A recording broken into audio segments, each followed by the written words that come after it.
Oke, baik. Selamat malam, kawan-kawan komunitas Cardano Indonesia. Terima kasih udah datang di Meetup bulan Januari ini untuk diskusi mengenai update dari ekosistem Cardano.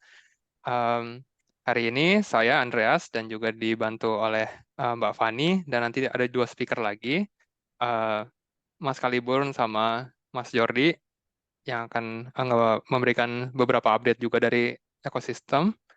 Hari ini kita nggak open mic karena untuk menjaga ketertiban dan juga image juga kita tidak perbolehkan. Jadi kalau teman-teman nanti ada pertanyaan, silahkan eh, tulis aja di chat. Nanti kita akan jawab di sesi tanya jawab untuk masing-masing topik. Oke, saya akan mulai share screen dulu. Oke, sudah kelihatankah share screen saya, Mbak Fani?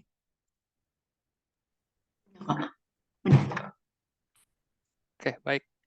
Jadi hari ini eh, tema kita, pertama saya akan mulai dari awal lagi, pengenalan mengenai ekosistem Cardano. Jadi ada proyek apa aja, biar teman-teman yang masih baru di Cardano dapat gambaran. Kemudian saya akan ngebahas sedikit mengenai fase voting di proyek Catalyst Fund 11, sama Catalyst Voting App. Buat teman-teman yang belum tahu, proyek Catalyst merupakan salah satu bagian dari tata kelola atau governance di Cardano. Teman-teman bisa minta funding di situ, teman-teman bisa voting project mana yang mau diberikan pendanaan, dan teman-teman juga bisa berkontribusi sebagai community reviewer. Tapi nanti detailnya akan saya coba bahas.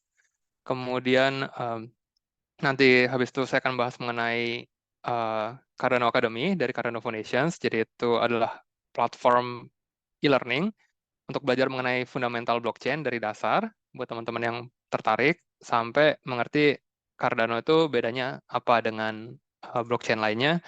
Itu semua ada di Cardano Academy dan itu gratis. Habis itu ntar kan saya akan ngasih update sedikit mengenai stablecoin main USDM. Um, Terus habis itu saya akan lebih banyak ngebahas mengenai Eternal Wallet atau kita mau back to basic lagi untuk teman-teman yang masih baru di sini. Gimana sih cara bikin wallet, gimana cara menyimpan seed phrase yang baik, terus saya akan coba praktekin di Eternal Wallet, salah satu wallet yang dibuat oleh komunitas, terus fitur-fiturnya untuk kayak staking, kemudian cara ngirim transaksi, cara ngirim NFT, maupun fungible token. Kemudian nanti kita di setelah 1 jam ada raffles, kita ada 50 ADA untuk 10 ADA untuk 5 orang pemenang masing-masing. Nanti teman-teman yang udah datang hadir hari ini akan di raffles, kemudian kalau yang menang akan dapat 10 ADA. Kemudian di jam kedua nanti ada Mbak Fani akan ngebahas mengenai program mini ambassador yang dibuat oleh Mbak Fani. Kemudian habis itu ada beberapa update juga dari Project Catalyst yang kalau ada perubahan dari Fund 10 ke Fund 11. Kemudian nanti Mas Jordi akan ngebahas mengenai Cornucopias, itu salah satu eh, aplikasi gaming yang jalan di atas blockchain Cardano. Habis itu terakhir kita akan ngebahas mengenai Fleet Tokens. Nanti Mas Kalibur akan ngebahas lebih lebih lanjut, lebih dalam mengenai di apps Fleet Tokens ini. Oke, kita mulai aja. Em, Mungkin kalau ada pertanyaan silahkan tulis aja ya di chat. Nanti kita akan jawab pertanyaan teman-teman. Oke, untuk teman-teman yang baru datang, saya coba share dulu di chat. Ini adalah link untuk Cardano Cube. Jadi Cardano Cube ini merupakan salah satu website yang dibuat oleh komunitas juga untuk ngumpulin proyek-proyek apa aja sih yang jalan di atas blockchain Cardano. Jadi kalau kita lihat sekarang ada fitur baru, dia ada 2 tab, satu untuk utility projects, sama satu lagi untuk NFT projects. Kalau teman-teman belum tahu, DEX itu apa? DEX merupakan decentralized exchange, jadi sama mirip kayak Binance, mirip toko kripto. Jadi tempat di mana teman-teman bisa menukarkan satu token ke token lainnya yang jalan di atas blockchain Cardano. Misalkan teman-teman mau nukerin ada kalian ke stablecoin yang jalan di atas blockchain Cardano itu bisa, ataupun ke token-token yang dikeluarkan oleh project-project yang jalan di atas blockchain Cardano. Kemudian untuk wallets, hari ini kan saya akan ngebahas mengenai wallets juga. Jadi wallets itu adalah ada 2 nanti, yang custodial, itu yang dibuat oleh centralized exchange, biasanya kayak toko kripto, Binance, dan lain-lain. Atau yang akan saya lebih bahas adalah mengenai yang non-custodial, jadi yang kita pegang sendiri, di mana seed phrase-nya kita pegang sendiri, segala macamnya diurus oleh kita sendiri. Ntar saya akan menjelaskan lebih lanjut mengenai Eternal Wallet. Oke, jadi ada banyak project juga yang jalan di atas blockchain Cardano. Silahkan bisa diklik aja linknya, terus teman-teman ntar kalau ada waktu luang bisa cek project apa aja yang udah jalan. Kayak ada Empowa, itu untuk infrastruktur jadi bangun rumah, kemudian disewain, ntar benefitnya di-share ke yang pemegang token maupun yang pemegang NFT. Atau ada marketplace juga, banyak sih. Ada stablecoin, bisa dicek aja sih. Saya nggak akan bahas satu-satu, tapi di sini teman-teman bisa ngeliat kalau udah banyak juga metaverse, gaming, tools kayak Blockchain Explorer, itu udah banyak juga. Developer tools yang untuk membantu para developer juga ada. Ntar saya akan coba jelasin dikit. Kemudian NFT project juga bisa dicek aja di sini. Ada marketplace-nya untuk NFT tersendiri, bisa teman-teman bisa jual, beli NFT, ataupun ada juga yang bisa lending borrowing NFT juga. Kalau teman-teman bisa meminjam NFT yang ada utility-nya, maupun meminjamkan untuk dapat generate profit, kurang lebih kayak gitu. Oke. Kemudian saya akan masuk ke informasi mengenai stablecoin yang akan muncul, yang akan nanti launching di bulan Maret, tanggal 16 Maret, itu USDM. Jadi USDM ini adalah buatannya si Mayan stablecoin. Linknya saya coba share aja di sini. Oke. Buat teman-teman yang belum tahu, saya coba bukain di file lama. Jadi kalau kalian lihat untuk blockchain Cardano, stablecoin-nya sekarang yang jalan baru ada satu, si JET. Ini di backup pakai over collateral.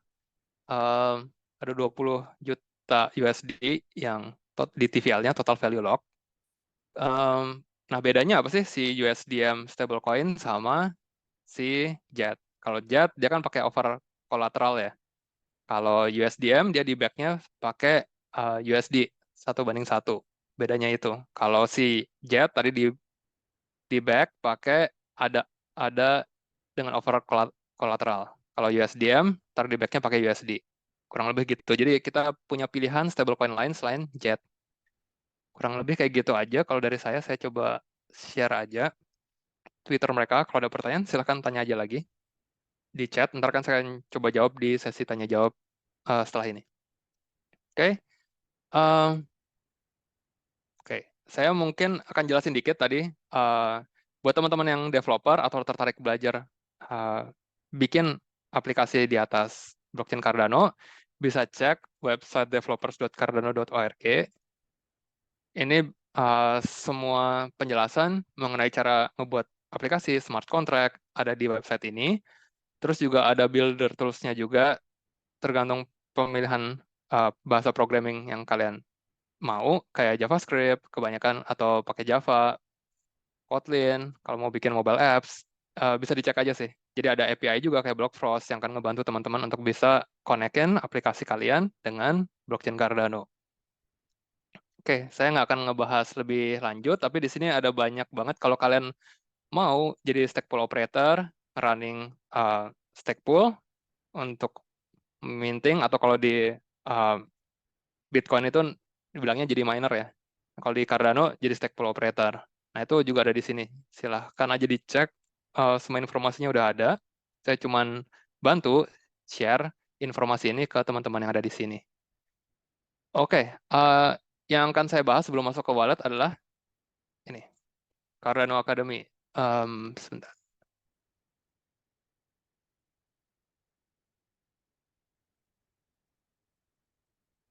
Oke, saya coba share dulu di sini, di chat.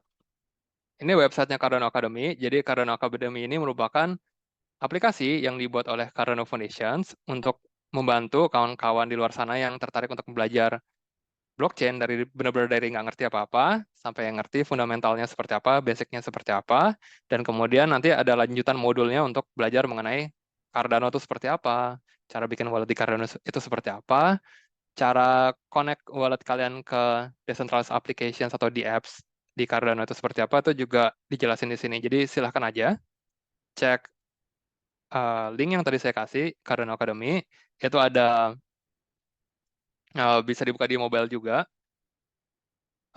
Ini gratis, ada 4 modul, 29 unit. Ini di launch tanggal 14 Desember kemarin, gratis, self-paced, teman-teman bisa belajar kapanpun. Ntar akan dapat sertifikat CBCA kayak gini. Jadi bisa dipakai juga kalau kalian tertarik untuk nge-apply kerjaan gitu, yang berhubungan dengan blockchain. Nah, saya coba bukain dulu tampilannya seperti apa. Tampilannya seperti ini. Jadi ini dashboardnya. Saya belum kelar, saya baru sampai modul ketiga, dia terakhir modul keempat. Jadi mulai dari introduction, ke blockchain, terus konsep, saya coba buka ya. Ini udah dijelasin di sini, modulnya ngebahas apa aja. Kebetulan hanya bisa dalam bahasa Inggris, jadi mungkin kalau teman-teman bingung, bisa di, apa ya, kalau nggak salah ada captionnya untuk ganti ke bahasa lain, ada subtitlenya, tapi mungkin bahasa Indonesia saya belum tahu. Tapi kalau nggak, bisa juga di Google Translate sih. Bahasa Jawa nggak ada. Oke. Jadi dibahas mengenai pengenalan mengenai blockchain itu apa, terus public key itu apa, encryption itu apa, hash, terus digital signature, terus jelasin juga layer 1 sama layer 2 bedanya itu apa di blockchain, double spending attacks, kemudian transaction fees, block reward.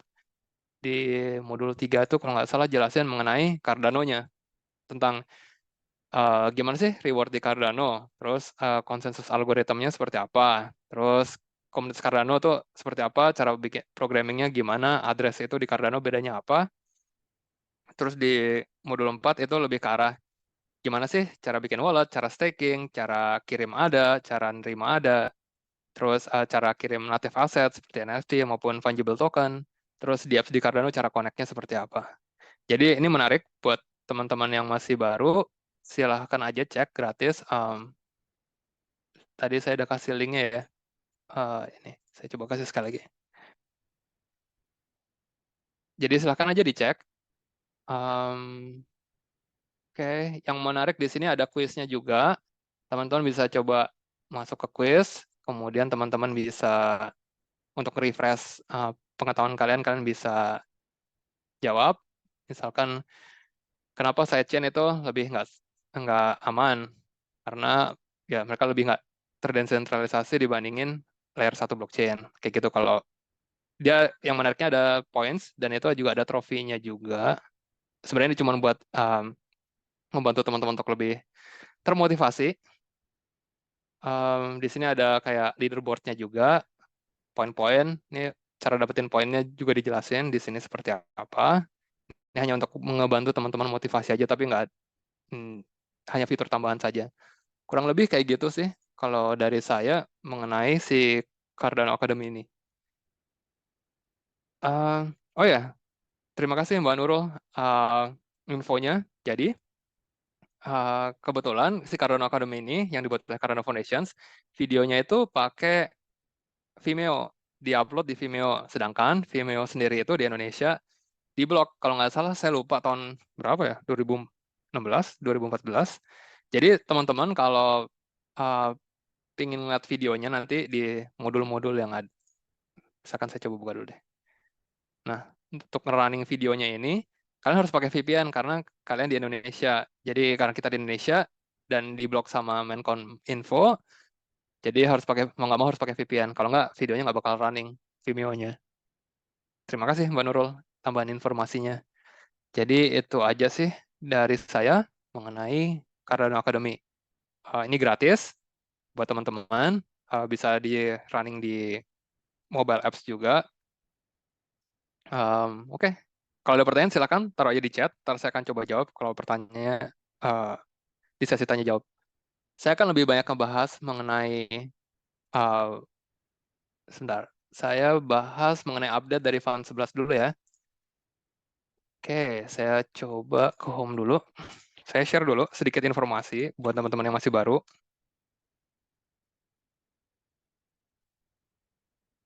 Jadi buat teman-teman yang baru datang, sesi ini 2 jam sampai jam 9 malam.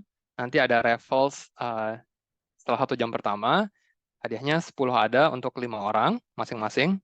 Eh, Setelah itu ada 3 speaker lagi, Mbak Fani, yang akan ngejelasin mengenai mini program ambassador. Kemudian ada Mas Kalibur yang akan ngejelasin mengenai Fluid Tokens di apps. Kemudian ada Mas Jordi yang akan ngebahas mengenai gaming apps di Cardano, si Cornucopias. Oke. Oke, topik berikutnya yang akan saya jelasin adalah mengenai Project Catalyst. Project Catalyst buat teman-teman yang masih baru, ini merupakan tata kelola atau governance yang ada di Cardano. Jadi kita punya treasury atau punya apa ya, kas bersama. Nah, biasanya satu fund itu lamanya sekitar 4 bulan sampai 5 bulan. Teman-teman di sini bisa melakukan banyak hal, mulai dari masukin proposal, misalkan mau bikin meetup seperti ini, atau kalian mau bikin di apps, tapi butuh budget, butuh dana, karena harus bayar developer dan lain-lain. Nah, uh, atau kalian mau ngajarin mengenai Cardano di universitas kalian, atau di komunitas kalian, atau mau bikin project lain yang berguna buat develop Cardano, misalkan bikin open source libraries buat para developer, atau kalian mau bikin startup, itu bisa minta funding di sini. Nah, websitenya tadi saya udah kasih. Um, jadi, sebentar, saya coba. Sekarang kita tuh ada di Fund 11. Saya coba buka dulu Fund 11. Sekarang itu udah tahap, sebentar lagi tanggal 25 tuh mau voting. 4 hari lagi. Nah, kebetulan snapshot-nya udah tutup di tanggal... Sebentar, saya coba buka emailnya dulu. Oke. Jadi kemarin itu snapshot-nya udah tutup di tanggal 15 Januari. Buat teman-teman yang walletnya udah teregistrasi, udah registrasi untuk voting, dan minimal punya 500 ADA, itu teman-teman nanti bisa voting. Nah, eh, kenapa teman-teman kita ajakin buat voting? Satu, dapat reward juga kalau kalian ngevote. Kedua, kalian bisa ngebantu teman-teman dari Indonesia yang masukin proposalnya untuk ngembangin project-project yang untuk berjalan di atas blockchain Cardano di Indonesia. Nah, kita ada voting apps-nya. Eh, saya coba share juga di sini. Oke, ini ada pertanyaan bagus. Ntar saya share dulu sebentar. Ini ada Google Play, tapi ada juga buat iOS juga. Jadi teman-teman uh, yang punya 500 ADA ke atas dan tertarik untuk voting, silahkan aja install Catalyst Voting App. Mungkin baru bisa join voting di fund berikutnya, fund 12. Jadi di sini itu, uh, sebentar ya. Ini apa nih? Hmm,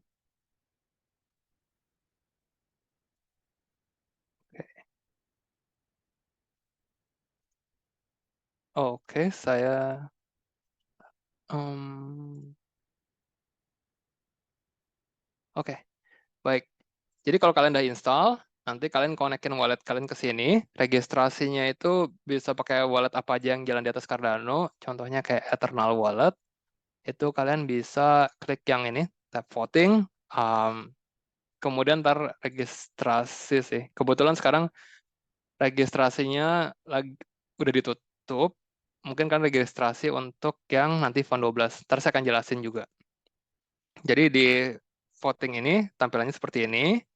Kemudian nanti uh, akan ada banyak proposal yang masuk dari komunitas yang udah di-review oleh community reviewer. Kalian kebetulan di Fund 11 ini nggak ada downvote, jadi cuma bisa upvote. Zaman dulu tuh kita bisa upvote, kasih plus, dan juga downvote. Jadi kalau kita ngerasa proposalnya tidak ngebantu komunitas Cardano, tidak ada dampaknya atau dampaknya dirasa kurang, kalian bisa downvote. Nanti total upvote dikurangin total downvote itu jadi netnya. Nah, ntar di ranking per kategori yang dimulai dikasih funding atau dikasih pendanaan dari yang ranking 1 dulu. Kurang lebih seperti itu. Um, Ya, jadi ada banyak proposal yang kalian bisa lihat. Mereka biasanya mintanya dalam ADA. Untuk teman-teman yang tertarik, itu bisa cek idea scale. Bentar ya, saya share aja.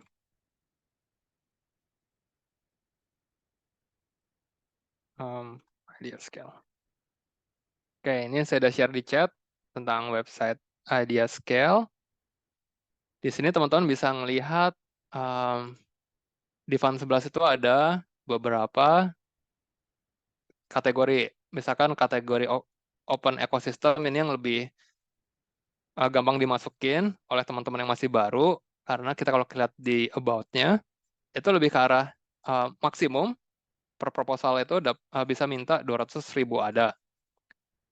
Untuk kategori ini, yaitu untuk ngebiayain yang mau bikin meetups, kayak yang kita lakuin sekarang, yang mau bikin hackathon, atau yang mau bikin YouTube untuk edukasi, atau Instagram, konten lah, konten edukasi, ataupun untuk bikin komunitas Cardano uh, di area kalian, seperti di Bali, di Sumatera, segala macam, atau kalian juga bisa bikin materi buat ngajarin Cardano ke orang-orang di Indonesia, kurang lebih kayak gitu. Ataupun ya terserah sih kalau mau ngajar pakai bahasa Inggris juga silahkan. Nah, kita lihat aja proposalnya yang masuk di fund ini seperti apa. Itu kayak mau bikin festival di Shibuya di Jepang, atau ada yang bikin e-learning juga, ada juga project, ini ada nih, kebetulan teman kita ada juga bikin apa ya, pembelajaran untuk teman-teman di Universitas Gadjah Mada di Yogyakarta. Jadi buat teman-teman di sini yang kemarin udah daftar registrasi untuk voting di Fund 11, silakan support proposal-proposal dari teman-teman kita di Indonesia. Oke, jadi di sini tuh juga untuk para developer, itu ada juga karena Open Developers. Jadi untuk teman-teman, silakan aja cek website IdeaScale, kemudian diklik About-nya.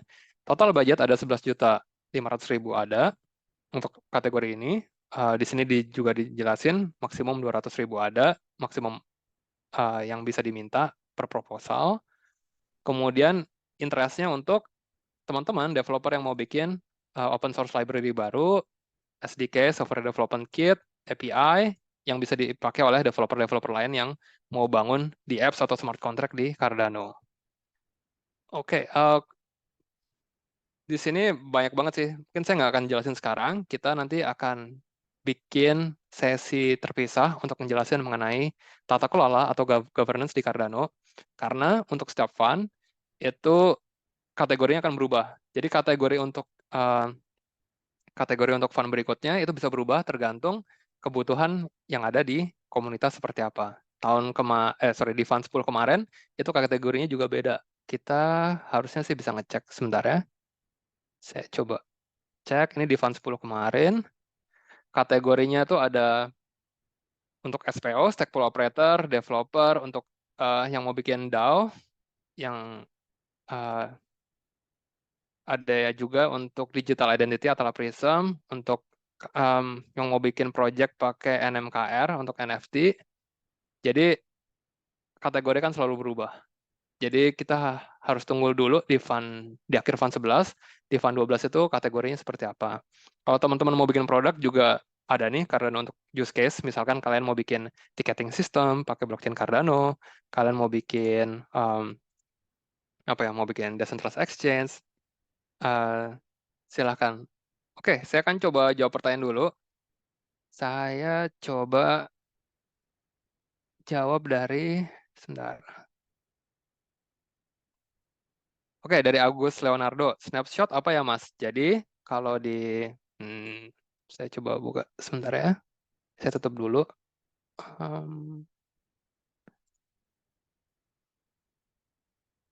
Oke, voting timeline. Timelinenya seperti ini ya. Oke, baik. Jadi, Fund 11 ini timelinenya mulai dari tanggal 15 November, dan uh, mulai tanggal 16, teman-teman tuh bisa masukin proposal. Nah, kebetulan teman-teman dari Indonesia ada yang masukin proposal juga untuk kayak ngembangin komunitas Cardano di Surabaya, atau ada yang mau bikin TApps juga, ada yang mau bikin pelatihan mengenai Cardano di UGM juga. Nah, itu ditutupnya sampai tanggal 30 November. Nah, ini udah deadline untuk proposal submission sampai edit. Habis itu eh, tanggal 14 Desember kemarin, teman-teman yang tertarik untuk menjadi community reviewer ini adalah orang-orang yang nge-review proposal-proposal yang masuk ini dinilai dari bintang 1 sampai bintang 5. Bintang 1 tuh kurang bagus, bintang 5 tuh paling bagus. Nah, nanti akan kelihatan di voting apps-nya sih, sebentar.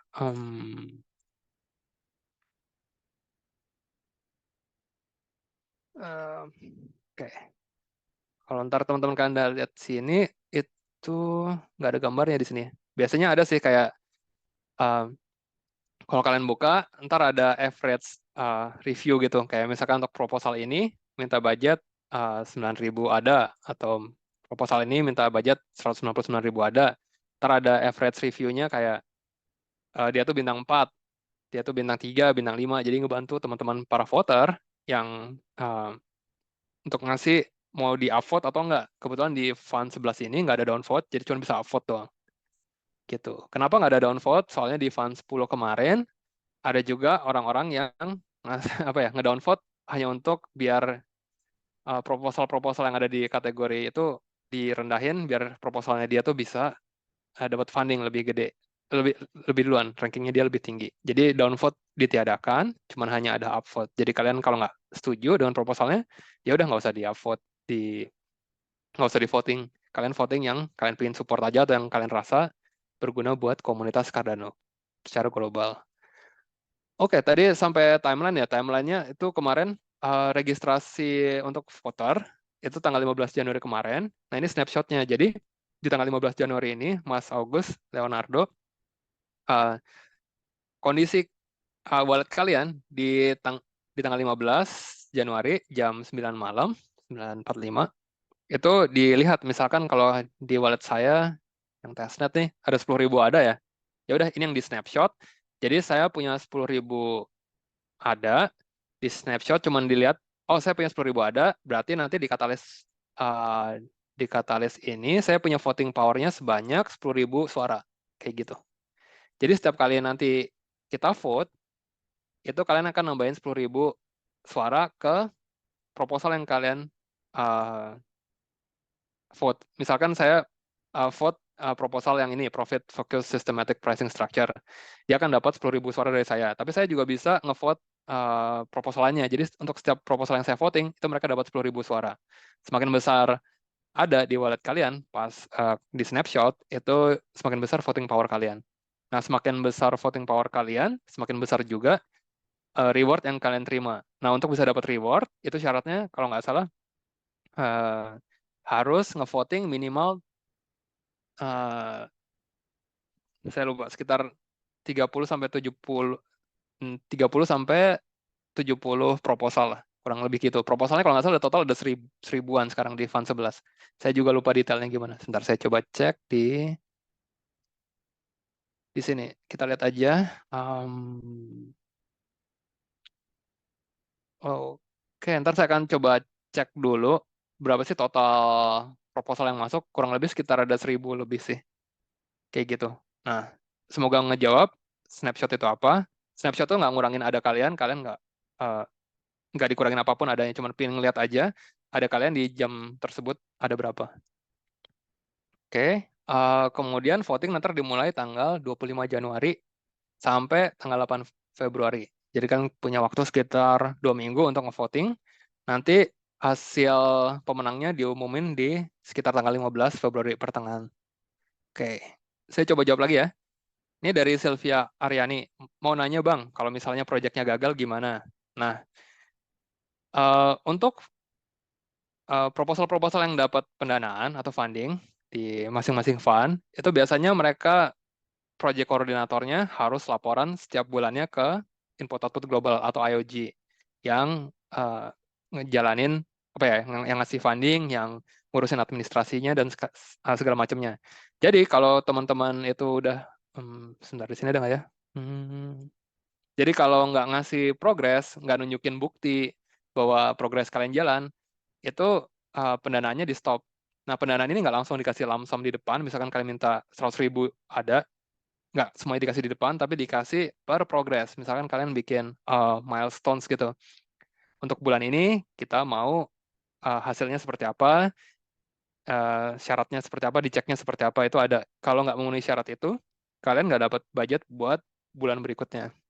Tapi kalau kalian udah ngelarin milestone 1, baru dapat budget buat milestone 2 uh, dan seterusnya. Kalau proyeknya gagal, yaitu resiko kita bersama sebagai apa ya, sebagai community reviewer, sebagai yang nge-voting, kenapa kita sampai milih proyek yang apa ya, yang nggak bisa nyelesain proyeknya. Tapi biasanya itu ntar teman-teman community reviewer, ini ada community review guidelines, mereka biasanya ngecek visibility. Visibility itu, sebentar ya, saya coba cek. Mana nih visibility? Visibility adalah nih, kan kita ngeceknya berdasarkan impact-nya, dampaknya proposal tersebut, kapabilitas dari tim yang ngajuin proposal, sama visibility, apakah tim ini bisa nyelesain, punya track record yang bagus atau enggak di sebelum-sebelumnya. Sama dampaknya, misalnya kita ngasih duit 100.000 ada, dari kas bersama atau treasury, apakah itu untuk project ini bakal ngasih impact yang bagus atau enggak. Misalkan cuman mau translate doang artikel ke bahasa lokal, tapi minta duitnya 200.000 ada, nggak terlalu masuk akal. Tapi kalau mau bikin di apps yang dampaknya besar buat banyak orang, atau bikin open source library buat developer yang dampaknya besar, minta 100.000 atau 200.000 itu masuk akal, kurang lebih kayak gitu. Oke, semoga menjawab Mbak Sylvia. Kemudian ada pertanyaan dari Mas Prasetyo AP. Boleh dijelaskan bagaimana perhitungan reward untuk voter? Boleh, sebentar. Ini di voting. Saya kalau nggak salah, sebentar ya. Voting, sebentar, di sini ada.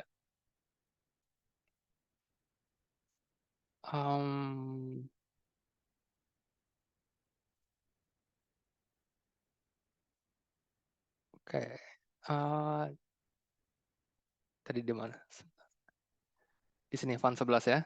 Kita lihat nih di website Project Catalyst, saya coba share lagi untuk yang voter. Jadi kalau kita lihat font 11, itu alokasi budgetnya ada 50 juta ada yang dialokasiin. Oke. Nah, dan ini udah dibagi per kategori. Misalkan 7,5 juta buat yang use case buat konsep, segala macam, sampai open system. Kalau nggak salah juga udah diinfoin, kayak untuk community reviewer itu dapat budgetnya berapa, untuk community voting itu juga budgetnya berapa. Sebentar, tapi saya belum nemu. Ntar kalau ketemu saya akan infoin lagi. Mungkin saya akan jawab di chat aja. Jadi misalkan budgetnya untuk rewardnya community voting sebesar 10 juta ada ya. Nah, 10 juta ada nih dibagi dengan total voting power yang dari semua yang registrasi. Misalkan total voting power-nya itu ada 10 juta ada juga, misalkan ya. Biasanya lebih sih, sekitar sampai berapa kemarin? 1 miliar ada lah. Iya, misalkan 1 miliar ada. Jadi untuk setiap 100 ada yang kalian punya, atau 100, ada voting power kalian, itu reward-nya sebesar 1 ada. Jadi kalau kalian punya 1.000 ada, reward-nya 10 ada. Kurang lebih kayak gitu. Jadi sebenarnya reward dari community, dari voting ini nggak terlalu gede, tapi kalau kalian aktif di voting, itu ya selain dapat reward, lumayan lah gitu. Kalian juga ngebantu teman-teman dari Indonesia yang ngajuin proposal. Kalau kalian mau dapat reward yang lebih besar, itu kalian ikut community review. Kalau kalian klik community review di yang ini aja, di dokumen project Catalyst-nya, saya share lagi. Sorry.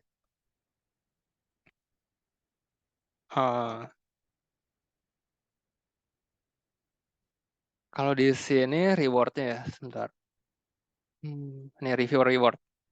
Kalau kalian jadi community reviewer, teman-teman harus nge-review dalam bahasa Inggris. Itu ada levelnya.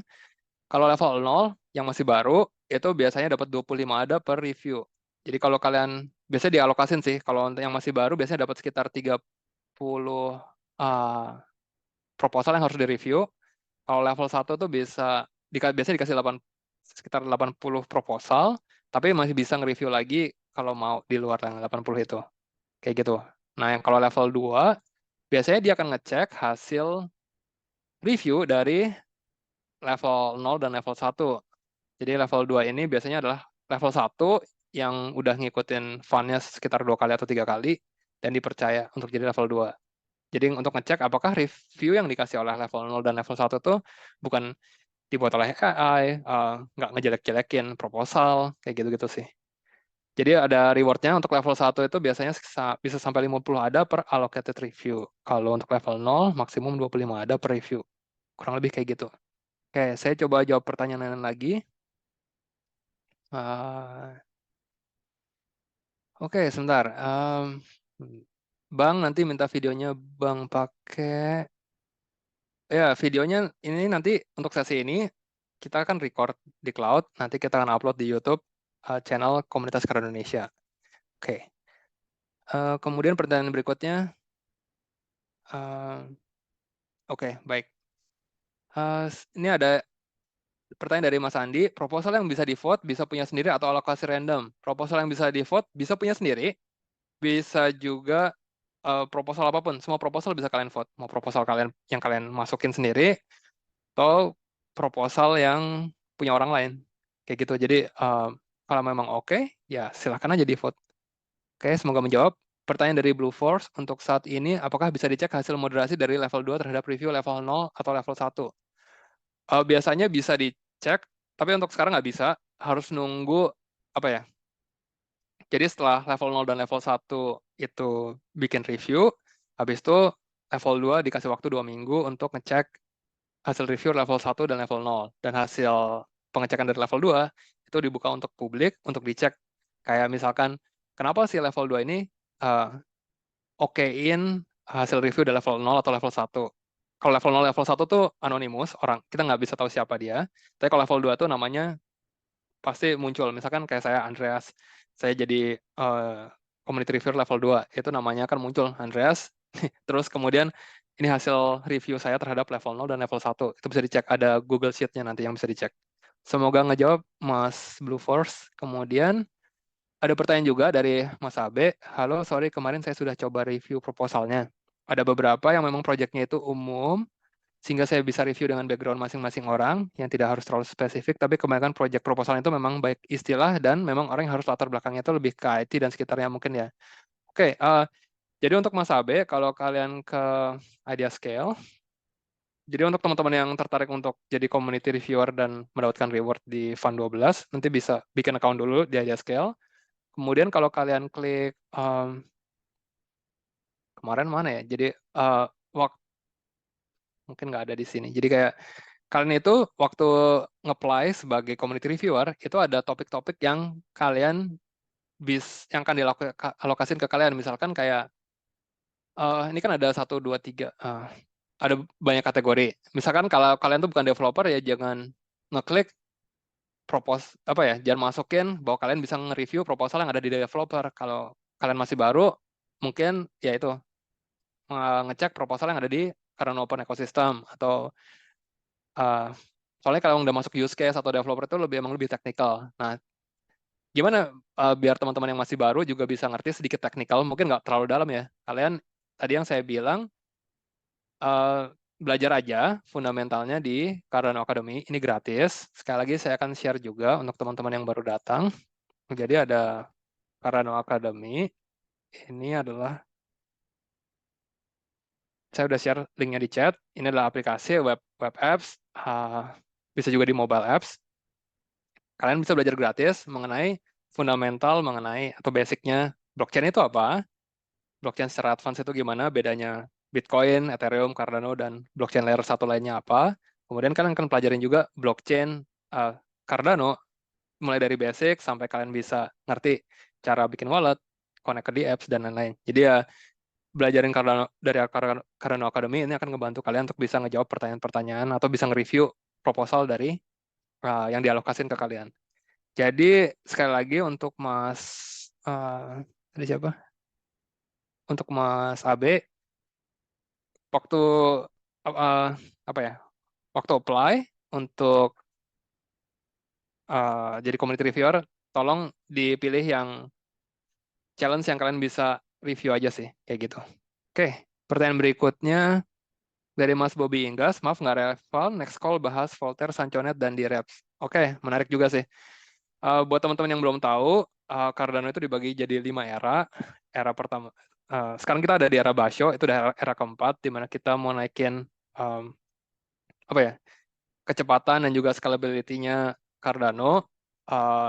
Terus era terakhir adalah era Voltaire, di mana tata kelola atau yang tadi saya jelasin mengenai Project Catalyst ini akan diintegrate atau dimasukkan ke blockchain Cardano. Kalau sekarang kan masih apa ya, votingnya udah masuk ke blockchain. Cuman kayak segala macamnya masih kayak di web yang terpisah gitu loh, di Idea Scale untuk masukin proposalnya segala macam. Nanti via Sanchonet dan Voltaire itu kita bisa nge-voting langsung dan bisa masukin proposal langsung di atas blockchain Cardano. Kurang lebih seperti itu. Kalau untuk di Reps ini biasanya ada teman-teman kan yang nggak punya waktu gitu untuk nge-review atau nggak punya waktu untuk ngasih voting. Nah, kalian bisa delegasiin voting kalian, voting power kalian ke di Reps atau representatif.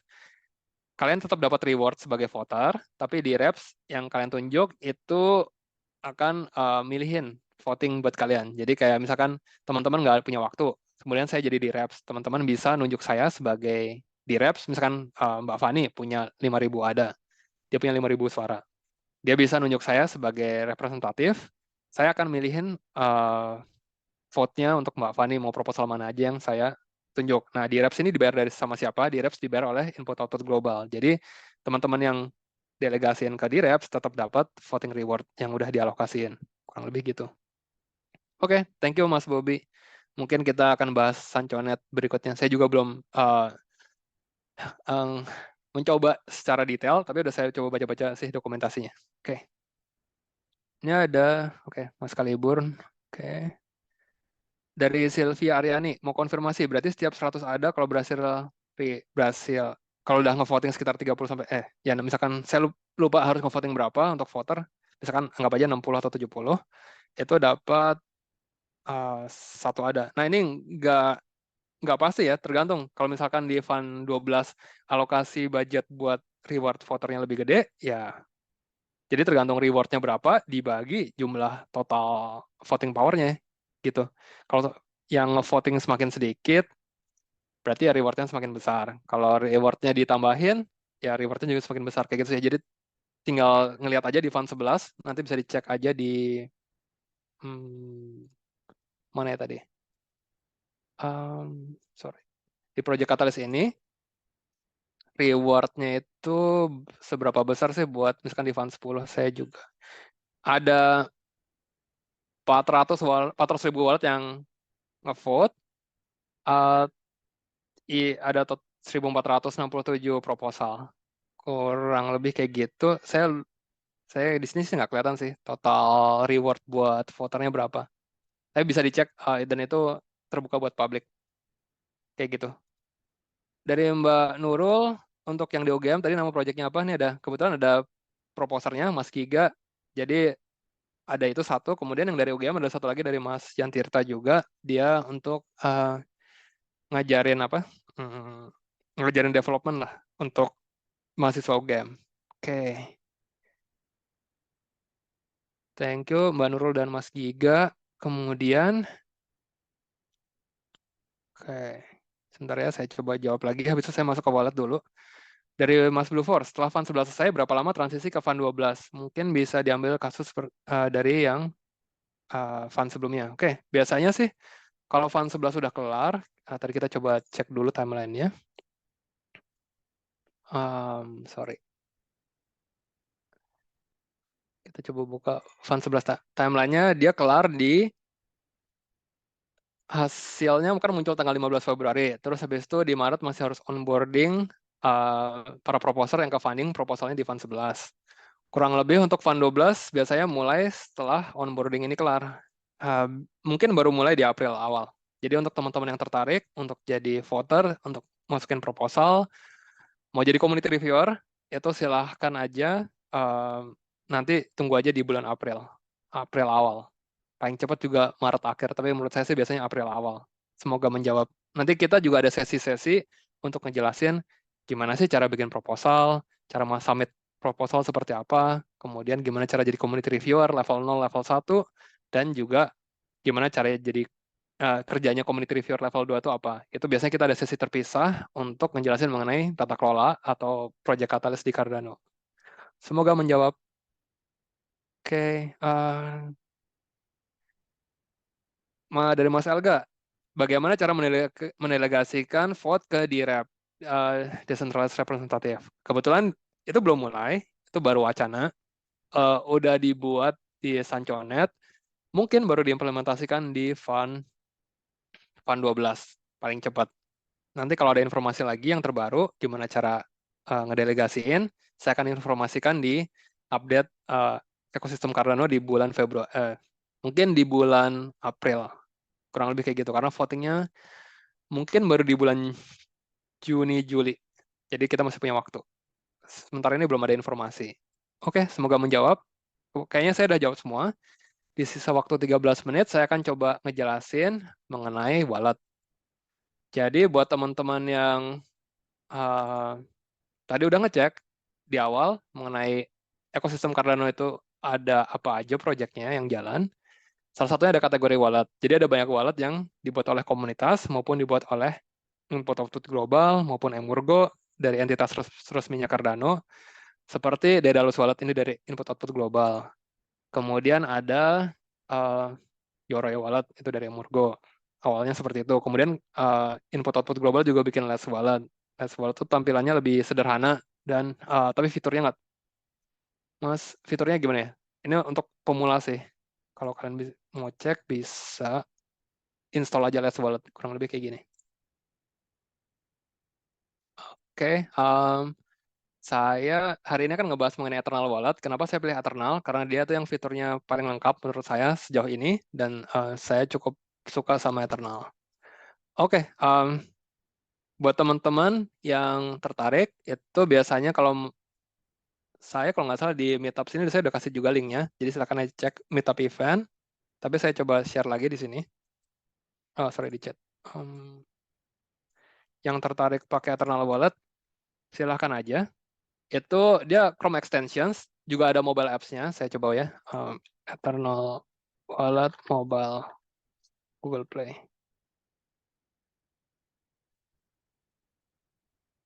Ini, seperti ini. Dia yang fiturnya menurut saya paling lengkap sejauh ini.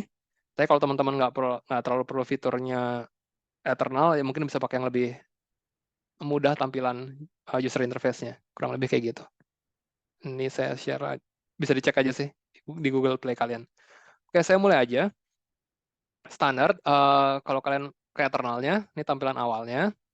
Kalau kalian, saya mau coba jelasin dulu.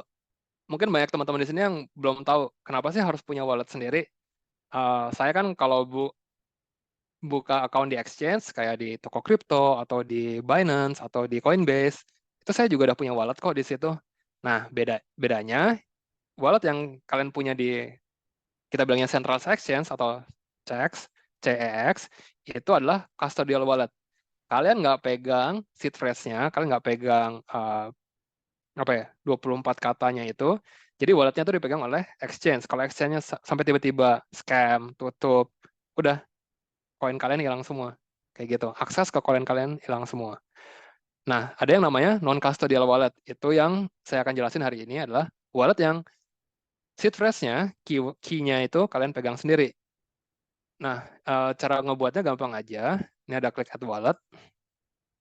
Kalian bisa create wallet, atau kalau kalian punya hardware wallet, mungkin saya coba jelasin dulu ya. Wallet itu bagi dua, hot wallet dan cold wallet.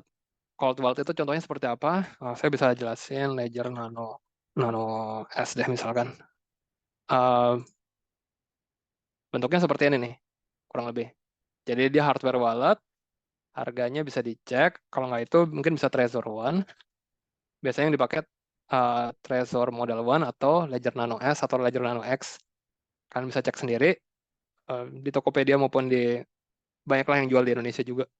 Atau kalau mau kalian pesan sendiri ke Amerika atau ke Perancis untuk yang Ledger itu juga bisa. Oke, um, jadi ini walletnya. Kalau kalian punya hardware wallet di pair dulu. Kalau kalian mau bikin hot wallet itu kalian create wallet. Kalau ada pertanyaan mengenai hot wallet, um, cold wallet dan hot wallet, silakan ditanya aja. Cold wallet tadi itu yang kayak ada device-nya, itu kalian private keys-nya disimpan di device itu, di ledger itu, di USB.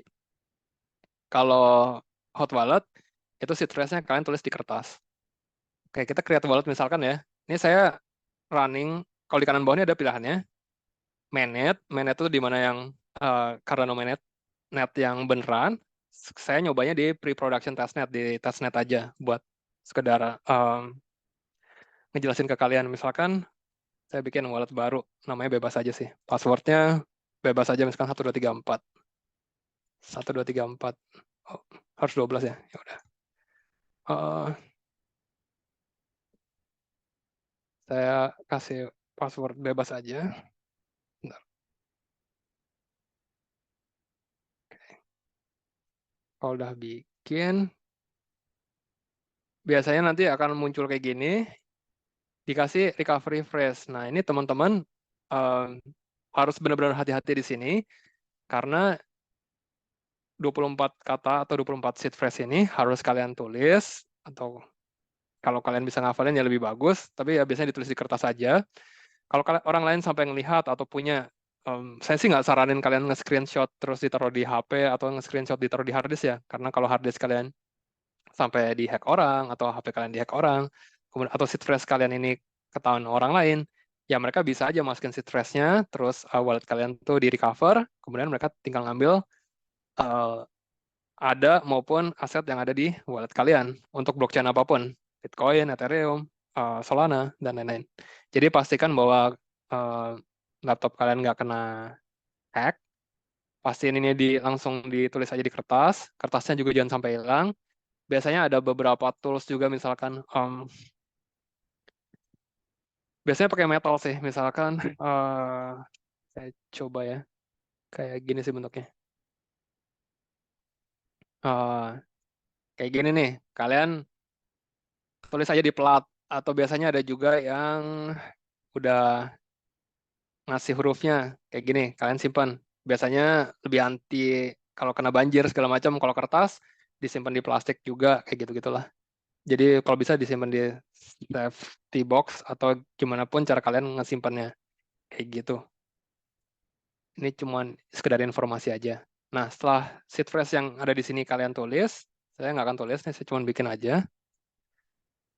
Oh, saya harus nulis sebentar. Di snapshot.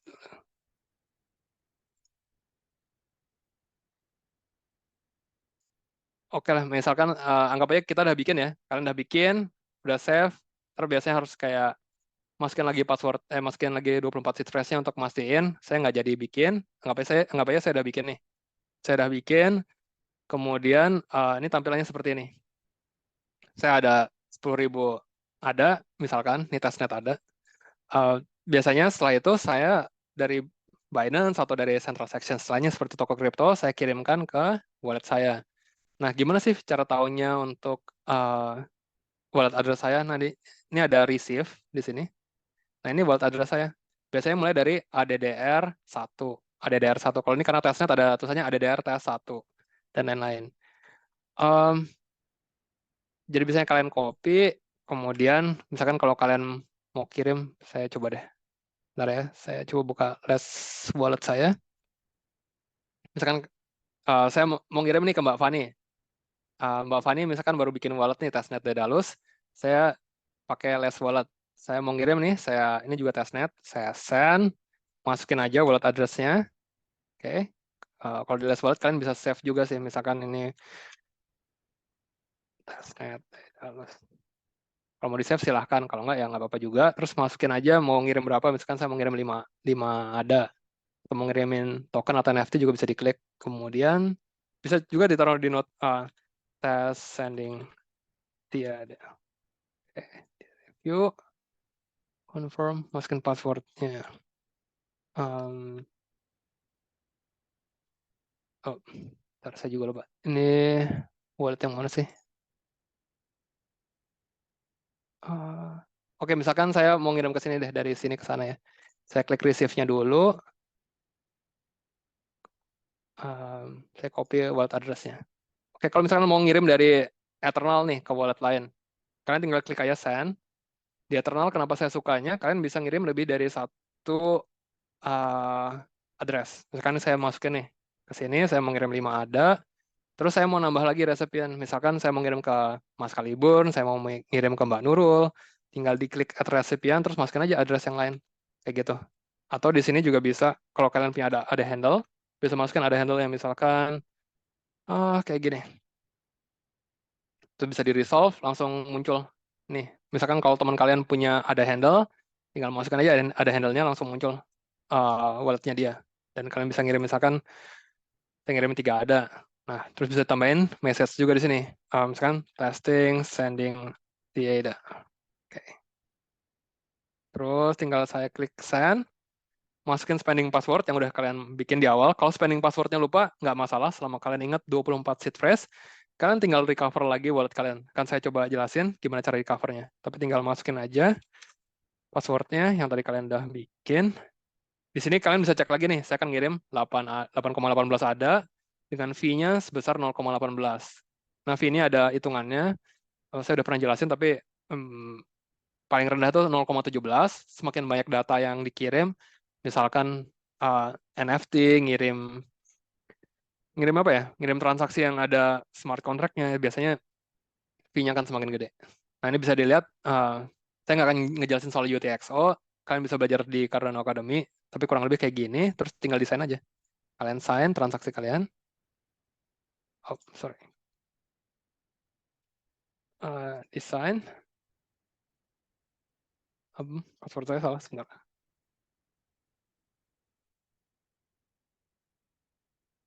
Hmm,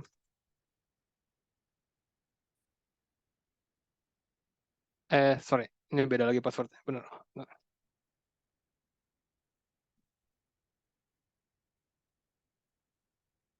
Um,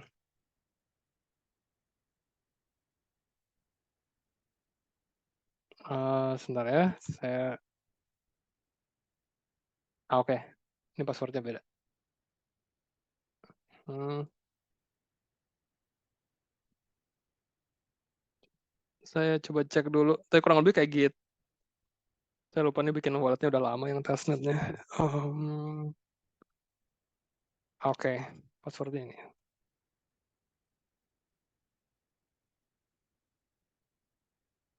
Ya, oke. Kurang lebih kayak gitu sih. Jadi tinggal desain aja, nanti transaksinya akan muncul di transaction history kalau kalian udah bisa kirim. Saya lupa passwordnya, tapi kita bisa, kalau misalkan kalian lupa nih transaction uh, spending passwordnya, kalian bisa delete aja passwordnya, kemudian kalian restore wallet terus masukin 24 word lagi yang tadi kalian udah catat. Dan kemudian ntar tinggal masukin spending password yang baru. Kurang lebih kayak gitu. Saya akan coba jelasin aja singkat. Kalian bisa delegasi juga di sini. Kalau di Cardano tuh kalian bisa delegasi dan kalian bisa dapat kurang lebih sekitar 3% APY-nya per tahun. Kalian milih stake pool yang manapun sama aja, tapi kalian harus ngeliat ininya sih, dari fee-nya. Jadi ini ada fixed fee, 170 ada. Setiap kali mereka bikin minting block atau bikin block, mereka kepilih jadi untuk nge-minting block. Dari hadiah dari bloknya itu 170 dialokasikan ke stake pool operator, kemudian mereka ditambah lagi ada fee variable margin fee sebesar 0,9. Saya biasanya kalau kalian benar-benar mau profit cari yang kayak gini nih, yang 0%. Jadi si stake pool operatornya cuman ngambil keuntungan dari 170 aja. Tapi ya nggak tahu apakah dia bisa survive untuk jangka waktu lama atau enggak. Kayak gitu. Tapi kalau kalian yang mau benar-benar profit ya ini, yang ngambil yang fee-nya 0%. Ada juga teman-teman yang kalau kalian tahu stake pool operator di Indonesia kayak Kawanwa, misalkan Kawan nih tikernya. Oh, di sini ada ini karena testnet ya. Saya coba pindah dulu deh ke mainnet. Misalkan stake pool yang dari Indonesia, misalkan Kawan. Nah, ini dia dari fee-nya dia yang masuk, itu sebagian dialokasikan untuk ngasih ke donasi untuk bencana kayak misalkan ada gempa bumi segala macam. Jadi kalau kalian mau ngebantu stake pool operator yang ada apa ya, yang ngasih donasi segala macam itu juga boleh. Atau misalkan dia ngebantu project di mana misalkan kayak dari Indonesia tuh ada satu lagi Adi Karanesia kalau yang tahu dia biasanya ngasih ke zakat segala macam kayak gitulah. Makanya dia naruh 0,8%. Jadi silakan pilih aja, nanti tinggal delegate aja. Misalkan saya mau karena saya nggak ada adanya di sini, saya pindah dulu ke testnet. Sini tinggal pilih staking. Misalkan saya pilih yang mana aja, saya coba delegasiin. Tinggal masukin spending password kalian. Di sini udah kelihatan transaksinya. Misalkan kayak saya harus deposit, dua ada ini akan balik. Kalau kalian udah nggak mau delegasi lagi, fee-nya 0,18. Ini yang kalian bayar untuk setiap ngirim transaksi. Udah, habis itu eh, kalau misalkan stake pool-nya minting block, kalian akan dapat reward-nya di masing-masing epoch. Satu epoch tuh 5 hari. Satu epoch tuh 5 hari. Kalian bisa lihat di mana. Karena hmm, saya coba bukan yang last wallet dulu deh. Eh, hmm. Ini kalau nggak salah saya ada delegasi nih. Saya delegasi, kemudian saya lihat ada reward saya nih, 3,67 ada. Saya coba view all aja deh, sebentar. Kalau di last wallet, kalian bisa staking dibagi ke 5 stake pool yang berbeda. Waktu itu udah saya pernah jelasin di tahun kemarin. Tapi kalau yang uh, di Eternal, kalian cuma bisa staking ke satu stake pool aja. Sama kebanyakan wallet juga cuma bisa satu stake pool. Kalau di last wallet, buatannya IOG, itu kalian bisa apa ya? Kayak naruh 20% ke stake pool ini, 30% ke stake pool yang lain. Jadi kalian bisa uh, naruh persentasenya mau berapa persen dari total ada yang kalian punya. Oke, karena waktunya udah habis buat saya akan stop sharing. Saya akan coba jawab 1-2 pertanyaan, habis itu kita kan revolve dulu.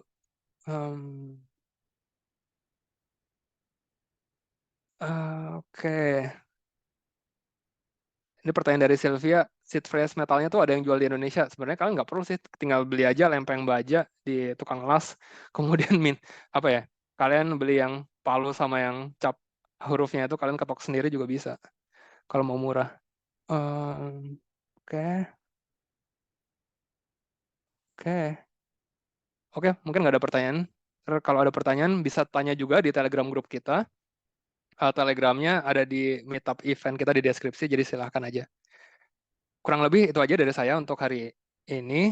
Terima kasih udah ngedengerin. Kalau ada pertanyaan silahkan tanya aja di Telegram Group. Nanti teman-teman yang lebih senior maupun saya akan bantu jawab. Kita masuk dulu ke Raffles. Mungkin Mbak Fani bisa share screen untuk Raffles. Jadi teman-teman yang ada di sini namanya akan masuk ke Wheel of Fortune ya Mbak Fani. Iya, oke. Oke. Sebentar. Ini udah bikin. Kita akan milih 5 orang pemenang. Dan nanti teman-teman yang beruntung silahkan ngasih wallet address-nya. Bisa Telegram chat ke Mbak Fani atau bisa tulis aja direct message di Zoom ke Mbak Fani. Nanti akan kita transfer. Kurang Oke, lebih sekitar seminggu lah. Seminggu, maksimum 2 minggu. Kita transfer. Oke. Ya, silakan Mbak Fani. aku pencet ya. Ya.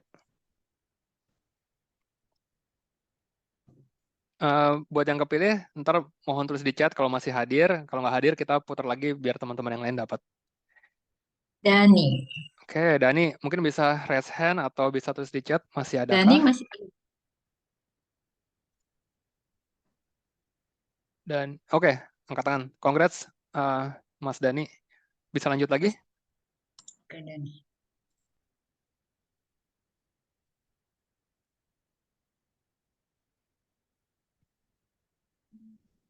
Ada. Bobby Inggas. Oh ya, Mas Bobi Inggas yang tadi ngasih pertanyaan. Masih adakah? Mungkin bisa raise hand atau tulis di chat. Halo, Mas Bobi Inggas. Masih adakah di sini? Gimana, Mbak Fani? Masih ada? Udah nggak ada ya? Udah nggak ada orangnya ya? Oke, Iya. kalau nggak ada, kita remove, terus kita putar lagi. Jadi biar teman-teman yang lain, eh, yang masih ada di sini, yang punya kesempatan untuk dapat.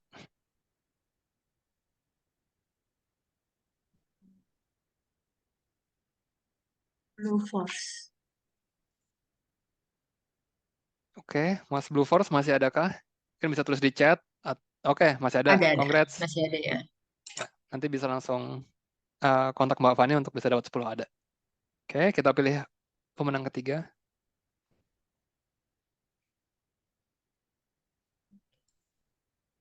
Warren Edward. Warren Edward masih adakah? Mungkin bisa raise hand atau tulis di chat. Di partisipan sih masih ada. Oh, sudah. Masih Oke, ada. ada. Oke, terima kasih. Kita pilih pemenang keempat.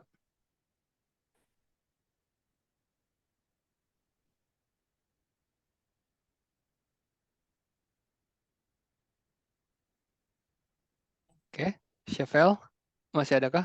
Masih ada sih, tapi bisa tulis di chat atau raise hand. Oke, terima kasih. Nanti bisa kontak Mbak Fani di direct message saja. Oke, yang pemenang terakhir ya berarti.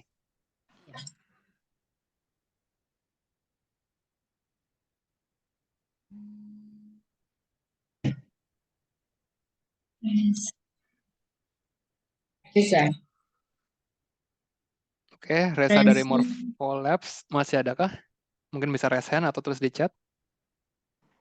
Partisipan masih ada, tapi belum. Mas Reza, Oh, oke. Mas Reza masih adakah? Mungkin bisa raise hand atau tulis di chat. Kalau nggak kita putar lagi. Mas Reza dari Morpholabs. Di partisipannya sih masih hadir, tapi Oke, ya udah. Kita remove aja. Kita putar lagi. lagi ya. Oke, untuk pemenang terakhir.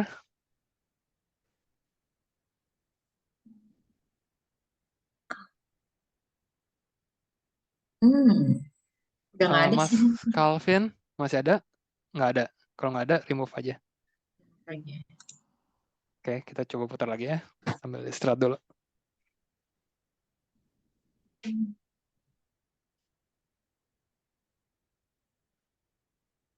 Ini Oke, Mbak Ineke kayaknya masih ada ya. namanya sih masih ada. Mbak Ineke bisa raise hand Hadir, atau tulis di chat? hadir, Oke, hadir. hadir. Oke, terima kasih untuk para pemenang. Tadi bisa kontak langsung Mbak Fani untuk ngasih wallet address-nya. Oke, kita masuk aja ke Mas Kaliburan ya, Mbak Fani. Iya, Oke, saya coba kasih saya akses. kasih ke host dulu. Oke, sudah. Mungkin bisa dibantu untuk share screen, Mbak Fani. Terima kasih. Um, Udah jadi, bisa. Mas Kalibur, apakah sudah siap? Siap, halo. Oke, silakan Mas Ya, Kalibur mungkin bisa kedengeran ya? perkenalan dulu, kemudian bisa jelasin mengenai free tokens. Terima kasih. Ya, selamat malam. Salam kenal, saya Kalipun dari pengurus juga di Komunitas Kartu Indonesia ya. Jadi hari ini kita nih sebenarnya mau bahas tentang fleet token yang barusan ini ya. Kalau kalian tahu namanya itu mungkin kalau di kripto ICO ya. Jadi pertama kali tokennya itu keluar. Nah, untuk di Cardano, proses mengeluarkan token pertama kali itu macam-macam ya caranya. Kebetulan yang mau saya bahas hari ini tuh tentang namanya LBE ya, tentang Liquidity Bootstrapping Event ya. Nah, apa sih LBE itu ya? Nah, ini kalian bisa cek di sini juga kalau mau baca-baca tentang eh, gimana sih tentang ini. Sebentar, saya kasih di chat. Ya, tapi langsung aja saya akan jelasin dikit tentang LBE. Nah, LBE ini kan Liquidity Bootstrapping Event ya. Jadi ini tuh gampangnya, ini saya langsung contohin aja di MinSwap karena dia ini pakai MinSwap ya. Nah, di sini, nah ini kelihatan ya, dia ini mau mendistribusikan total 32 juta token FLDT. FLDT ini. Nah, ini token dia ya, kodenya dia. Nah, di sini kita ini diberikan sebuah minimum ya, yaitu 4 juta ada minimumnya dan 8 juta ada maksimumnya. Artinya apa? Artinya kalau misalnya seandainya nih kita ikut, kalau kita ikut ini nanti total pada saat berakhir, ini kan ada waktunya nanti. Pada saat berakhir tuh di bawah 4 juta ada, dia ini kayak cancel gitu, harus diulang lagi. Karena kan minimumnya 4 juta ada. Nggak boleh di bawah 4 juta. Nah, tapi kalau di antara 4 juta sampai 8 juta, itu kita bisa masuk ya. Nah, apa sih sebenarnya LB ini ya? Nah, LB ini sebenarnya dia itu mau mengeluarkan token ini secara fair ya, secara fair. Jadi dia ini pakai pakai sistem ini. Yang artinya penentuan harga dari token FLDT ini tergantung dari demand masyarakat.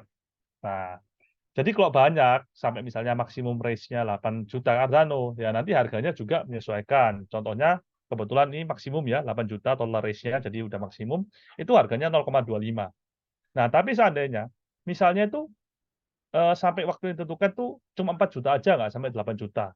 Nah, rumusnya itu apa? Rumusnya adalah tokennya ini 32 juta, rumusnya adalah 4 juta Cardano ini, nominal raise-nya, dibagi total tokennya. Nanti akan ketemu berapa sih value dari token FLDT itu saat ini. Oke, sampai sini mungkin sudah cukup jelas ya. Nah, tapi yang saya mau perhatikan lagi adalah satu hal ini yang sangat berbeda dari yang lain-lain kalau LBI.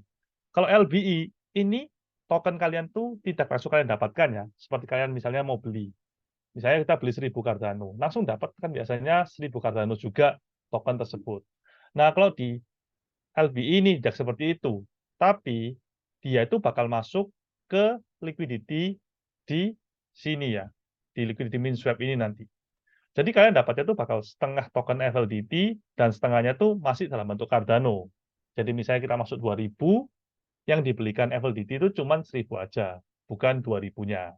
Itu dia bedanya. Jadi nanti kita harus kayak remove sendiri di liquidity ini. Nah, untuk juga jelasin dikit ya, mungkin pada bingung, apa sih liquidity ini? Apa sih liquidity pool ini ya? Jadi kan sistem di dunia kripto ini kan kebanyakan pakai DEX ya, namanya Decentralized Exchange ya. Nah, itu kebanyakan pakai sistem namanya AMM ini, Automated Market Maker ya. Jadi kayak langsung gitu ya. Nah, dia itu harus provide liquidity ya. Langsung kita lihat aja di sini. Jadi kayak gini ya. Jadi liquidity ini kita ini bisa supply liquidity untuk mendapatkan reward. Jadi kalau misalnya nggak ada likuiditas, kita itu nggak bakal bisa beli tokennya. Sebenarnya konsepnya itu sama seperti kayak contoh misalnya di central exchange kayak di Indonesia kan banyak tuh ada exchange-exchange macam-macam ya. Nah, di sana kan yang masih provider liquidity ini bukan kita, bukan masyarakat, melainkan exchange itu sendiri. Jadi misalnya kita mau beli tokennya, itu exchange-nya nyediain liquidity-nya. Jadi mereka mau nggak mau harus menyediakan, mau harus misalnya kita sering beli, artinya exchange-nya itu bakal mau nggak mau harus jual tokennya ke kita, seperti itu. Nah, kalau di DEX ini yang menyediakan ini semua itu adalah kita sendiri, seperti itu. Nah, kalau LBI yang barusan tadi FLDT ini kan kelihatan ya, di sini ada TVL, namanya total value lock ya. Artinya value dari total token yang disediakan itu totalnya 8 juta Cardano. Semakin besar TVL ini, artinya semakin nggak cepat naik harganya. Misalnya kita ini cuma mau beli 100 Cardano aja, itu nggak ada kenaikan harga, jadi harganya bisa aja sesuai yang ditulis di sini. Tapi semakin banyak kita beli dalam jumlah Cardano, juga pastinya nanti semakin naik harganya ya. Karena kan likuiditasnya juga menentukan kenaikannya. Seperti itu. Nah, untuk LBI sendiri sudah sampai situ aja, tapi saya mau jelasin tentang ini ya, Fluid token sambil saya juga cek chat ya di sini. Mungkin ada pertanyaan. Nah, karena belum ada pertanyaan, bisa lanjut aja langsung ya.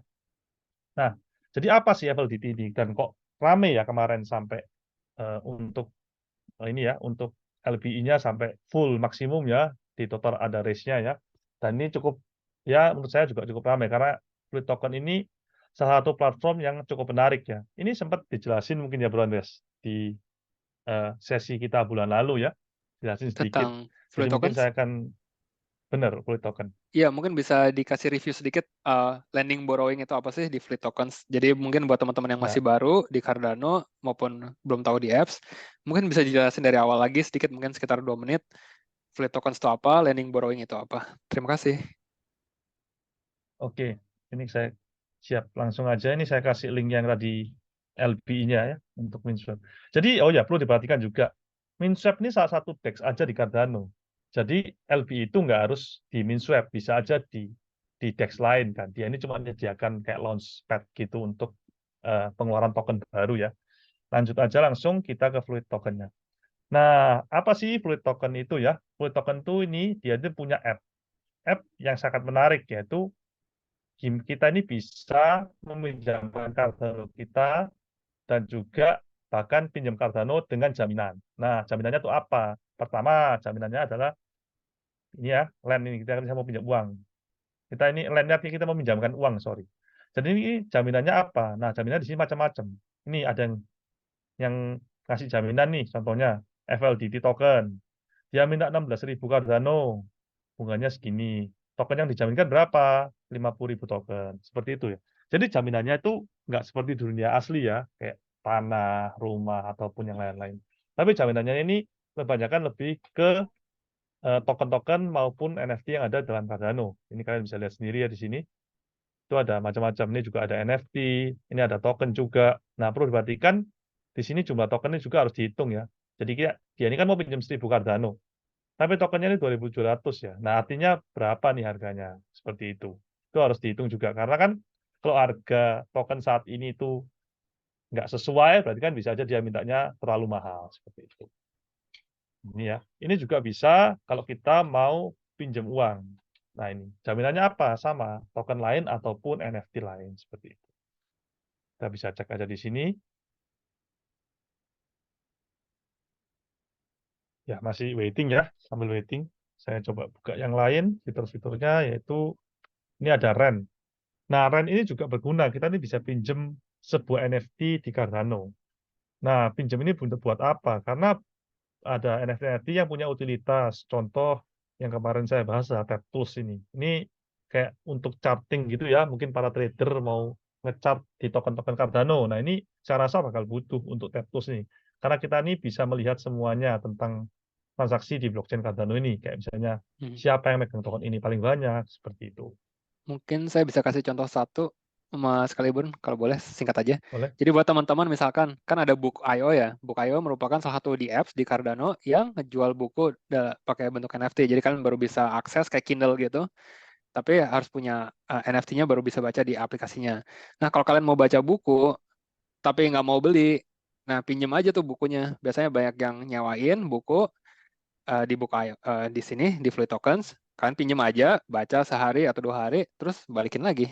Kalian tinggal bayar biaya per harinya ya, Mas Kalibun. Itu aja dari saya, terima kasih.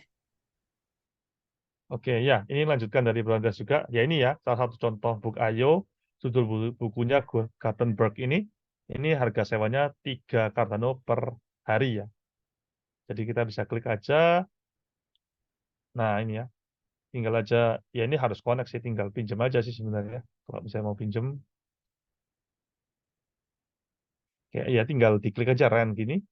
Nah, udah, tinggal masukin password, langsung nanti NFT-nya dikirim ke kita. Nah, ini semua smart contract ya. Jadi, kalau udah lewat 1 hari, ya bunganya nambah kayak gitu. Kalau mau dibalikin, mau berapa hari, ntar bisa langsung. Seperti itu. Ini juga bisa ditambahinnya untuk harinya. Seperti itu. Ya, mungkin dari saya sekian aja. Ada pertanyaan dulu mungkin? Ya, ini ada pertanyaan dari Bu Sylvia Aryani ya. Kalau Web3 gitu pakai Chrome bisa? Iya, ini saya pakai Google Chrome sih saat ini. Jadi tinggal aja sediakan wallet-walletnya dan yang dibutuhkan apa nanti bisa langsung tinggal aja koneksi. Oke. Eh, Mungkin sambil Mas Kalibun nunggu loading, buat teman-teman yang tertarik, misalkan kalian punya NFT, non-fungible tokens yang ada utilitasnya, kayak misalkan tadi dari TapTools, kalian bisa pakai akses yang untuk profesionalnya, kalian minjem aja, misalkan kalau cuma pengen trading sehari doang, yang bukan daily trader, atau kalian mau baca buku, pinjem aja bukunya daripada beli mahal-mahal, misalkan harganya 15 ada, kalian mau baca apa ya, buku komik gitu ya, daripada minjem apa ya, beli, kalian pinjem aja cuma sehari 2 ada atau 3 ada, itu lebih apa ya, lebih oke. Atau kalau kalian mau beli, kalian mau pinjemin, itu juga bisa. Kalian beli bukunya, baca, terus udah nggak mau baca lagi, mau dirent, dipinjemin, misalkan 1 ada per hari, itu juga bisa. Jadi banyak banget sih apa ya, kesempatan buat teman-teman kalau kalian mau jual beli maupun pinjem atau beli. Pinjem atau uh, ngesewain. Oke, Mas Kalibur, mungkin bisa dijelasin ada update apa dari Fleet Tokens atau fiturnya yang Oke, menarik? siap. Jadi itu fitur-fiturnya ya. Jadi yang paling menarik dari sini adalah dia ini sangat fleksibel. Apa sih artinya fleksibel itu ya? Kan memang untuk landing ini ada platform lainnya. Cuma hari ini saya nggak jelasin. Untuk platform khususnya Alfred token ini fleksibelnya apa? Contoh nih, saya mau landingin Spacebird ya, project di Cardano. Itu kita bisa milih sendiri dari interest-nya berapa persen, dari duration-nya mau pinjam berapa, baik juga nominalnya juga berapa. Ini jadi contohnya kita tuh antri. Antri kita ini, saya nih punya uang 1.400 Cardano, tapi saya mau bunganya 3% dalam waktu 10 hari aja ya, tapi. Nah, kita itu bisa seperti itu. Nanti kalau ada yang mau, dia itu bisa langsung ngasih NFT-nya ke kita, dan kita memberikan langsung Cardano-nya ke dia. Nanti kalau sudah beres, ya langsung automatically juga bakal kembali ke kita. Nah, ini automatically ini, sorry, bukan automatically, tapi kita harus klaim ya. Karena kalau klaim itu contoh di sini, my profile itu nanti ada di bagian land ini. Nah, ini kan kelihatan kita land udah berapa banyak gitu kan. Ntar kita di sini juga bisa klaim ya. Kayak ngeklaim, eh, nah ini, di payment to withdraw. Jadi kita ini tinggal klaim aja yang sudah ke repay itu, yang sudah dibayarkan kembali itu siapa yang sudah bayarkan, seperti itu. Oke, Oke, saya kembali ke pertanyaan, karena ada ke pertanyaan pertanyaannya. yang masih ditanyakan. Ya, dari Mbak Nurul. Bu Nurul ya, ini untuk landing apa ada minimal jumlah aset yang ada di wallet kita? Nah, kalau di sini landing itu tidak lihat wallet ya, tapi lihatnya per aset. Contoh, saya ngasih jaminan 1.000 token FLDT untuk 1.000 Cardano. Ya itu aja. Jadi misalnya ntar token FLDT-nya turun terlalu banyak, ya yang dijaminkan itu aja yang akan dibayarkan ke para peminjam. Seperti itu. Jadi tidak tergantung aset yang di wallet kita. Tapi sesuai kesepakatan aja. Kayak gitu. Terus dari Pak Reza ada pertanyaan, renting gas fee-nya di cover atau bayar siapa? Untuk gas fee ya, kalau kita pertama kali yang listing barangnya, itu kan kita nitip dia, itu pasti gas fee-nya yang bayar ya kita. Dan juga yang ngambil, misalnya saya borrow ngeren gitu, pasti gas fee-nya juga yang ngeren. Jadi sesuai yang mau siapa duluan gitu. Yang untuk gas fee-nya, jadi setengahan saya bilang ya. Yang listing kan bayar setengah, anggapannya dia bayar gas fee sendiri, yang mau pinjam juga bayar gas fee sendiri, seperti itu. Oke, lanjut untuk ini ada CVD tanya, untuk FLD sekarang udah terkumpul, apakah masih bisa ikut LBI? Nah, ini udah nggak bisa ya, karena udah Kelar. sebenarnya 4 hari kemarin, cuman udah kelar karena udah 8 juta kan dia kasih maksimum seperti itu, kayak gitu. Untuk Pak Bambang, nah kalau NFT-nya yang dikembalikan sama renter bagaimana? Nggak dikembalikan maksudnya. Kalau Apakah misalkan dari milik si renter? misalkan kita Oke. apa ya, kita minjemin NFT, terus ada Mas Kalibur minjem NFT saya, kolateralnya seperti apa? Kalau saya yang meminjamkan NFT saya, nggak ada kolateralnya sih, jadi kayak langsung langsung dikembalikan sih kalau renting. Nggak bisa diambil gitu, nggak bisa. Jadi dia itu eh, kayak gini. Konsep lending ini kayak contohnya ya, saya kan lending juga di platform lain. Jadi kalau saya cek dari kayak full PM ke search gitu, itu ada NFT yang dipinjamkan ke saya itu di saya. Cuman saya nggak bisa ngapa-ngapain, saya nggak bisa jual, saya nggak bisa kirim ataupun. Tapi cuman ada aja. Nah ini untuk mungkin konsep teknisnya Bro Andreas mungkin lebih ngerti kali ya. Karena kalau saya masih belum paham untuk teknisnya ya, kenapa bisa seperti itu. Tapi yang jelas Oke. itu kayak di lock gitu sih. Oke, jadi saya belum ngecek lebih dalam. Jadi maksudnya kalau kita minjemin NFT masih di wallet kita atau pindah ke wallet yang minjam? Pindah ke ojek pinjam tapi tidak bisa digunakan ataupun dijual sama yang pinjam. Maksudnya dijual tuh kayak kan kalau sistem di Web3 kan kalau ada di wallet bisa dipakai kan kalau buka IO Betul. kan. Kayak dia cuma verify aja ya. Jadi di wallet kita ada, cuman kayak di lock gitu, nggak bisa Oke, kayak baik. dijual ataupun dikirimkan gitu. Berarti Gitu ada Mas. smart contract-nya. Saya coba cek dulu sebentar ya, ntar saya coba jawab lagi. Terima kasih. Mungkin bisa jawab yang lain Ya, dulu. ya, oke. Pertanyaannya sampai situ aja sih. Mm. Oke, ini ada pertanyaan lagi. Kalau misalnya ada orang yang pinjem dari Bu Sylvia ya, tapi berarti ada kemungkinan buat susah ditagih ya. Nah, kalau ditagih kita nggak perlu nagih, karena kan ada expired date-nya. Jadi, misalnya nih, harga value NFT-nya 1.000 Cardano. Kita minjemin 500. Terus orang ini lupa bayar. Ya, kita sebagai meminjamkan uang kan senang. Kenapa? Karena value-nya lebih tinggi. Kita jual di pasar, ntar lebih cuan dong. Seperti itu ya.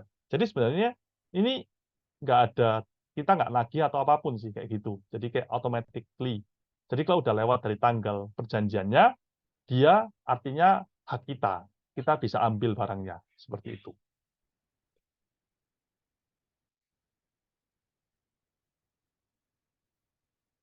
Wah, untuk ya ini JVD juga ada tanya penentuan harga FDLT 0,25 ada dapat dari mana ya?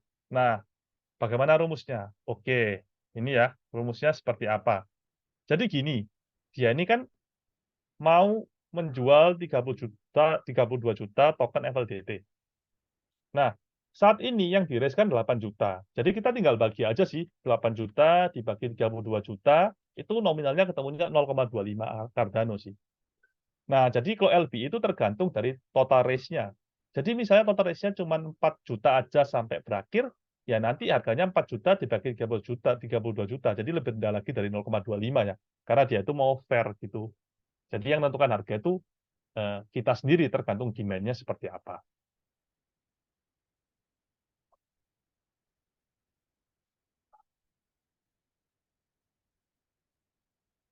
Oke, ada pertanyaan dari Bro Andre.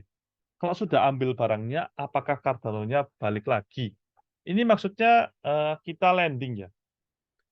Kalau kalau kita landing misalnya orang nggak bayar, terus kita itu dapat barang NFT-nya gitu misalnya, atau tokennya. Kalau token kita bisa langsung jual aja di DEX, contohnya di MinSwap ini ya. Ini ada MinSwap ini.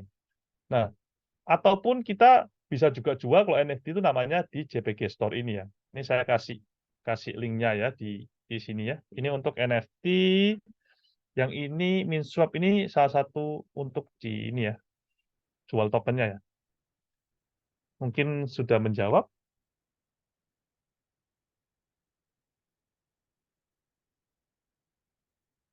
Iya, mungkin kalau ada pertanyaan lagi, saya kembalikan ke Bro Andreas ya. Terima Oke, kasih banyak. Kayaknya sudah kelewatan waktunya juga. iya. Baik, terima kasih Mas Kaliburn infonya mengenai Fleet Tokens. Jadi untuk teman-teman yang tertarik mencoba di apps ini untuk lending, borrowing, NFT maupun fungible token FT, silahkan aja. Jadi silakan aja dicek kalau kalian mau beli tokennya, silahkan riset dulu, tanya-tanya, do your own research. Tinggal dicek aja ke salah satu decentralized exchange kayak MinSwap maupun ada Wing Riders dan lain-lain. Kalau ada pertanyaan silahkan tanya lagi aja di Telegram Group atau bisa ke Mas Kaliburn di Telegram Group juga. Oke, terima kasih Mas Kaliburn waktunya. Sekarang kita mau ke Mbak Fani dulu atau ke Mas Jordi dulu? Boleh ke Fanny? Oke, baik ke Fani dulu deh. Silakan Mbak Fani. Mungkin bisa perkenalan diri dulu, kemudian bisa langsung share screen aja. Oke. Selamat malam teman-teman, udah datang hari ini.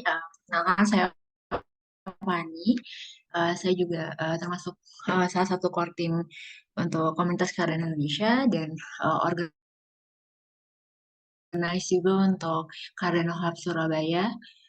Dan kemarin Fanny sudah ke funding juga, jadi dari komunitas Cardano Indonesia kita untuk yang tim Surabaya kita ke funding di Fund 10 untuk Cardano Hub Surabaya dan Workshop Jakarta dan juga project untuk Cardano Women Indonesia gitu. Jadi tadi mau tambahin sedikit dari yang sempat Brandre sempat share tadi di Fund 10. Jadi kemarin kan sempat ngikutin nih, jadi buat teman-teman yang mungkin nanti akan involve mau ikutan di Fund 12 karena Fund 11-nya kan tadi udah di fasenya udah voting, jadi udah funding apa proses Fund 11-nya udah mau selesai. Nanti di Fund 12 itu jadi ada info terbaru kemarin kalau misalnya di fund sebelumnya itu di fund 10 tuh sebenarnya kita udah bisa ke kalau misalnya pakai device yang sama. Jadi misalnya ada teman-teman yang punya lebih dari satu account, terus di account ID skill-nya terus dibuka di device yang sama. Jadi untuk yang di Fund 12 tuh persisnya nggak tahu akan di-ban atau gimana, cuman dengan sistem yang baru tuh udah bisa dicek di detect gitu. Jadi kalau misalnya nanti misalnya di laptop Fanny nih, Fanny buka akunnya Fanny, terus misalnya buka akunnya Pak Andres, nanti itu tuh bakal ke detect dari situ tuh kalau misalnya nih ada potensi satu orang punya beberapa account gitu. Jadi kemarin sempat ngikutin untuk hal itu juga. Terus Fani mau izin share screen. Oke, sudah muncul ya.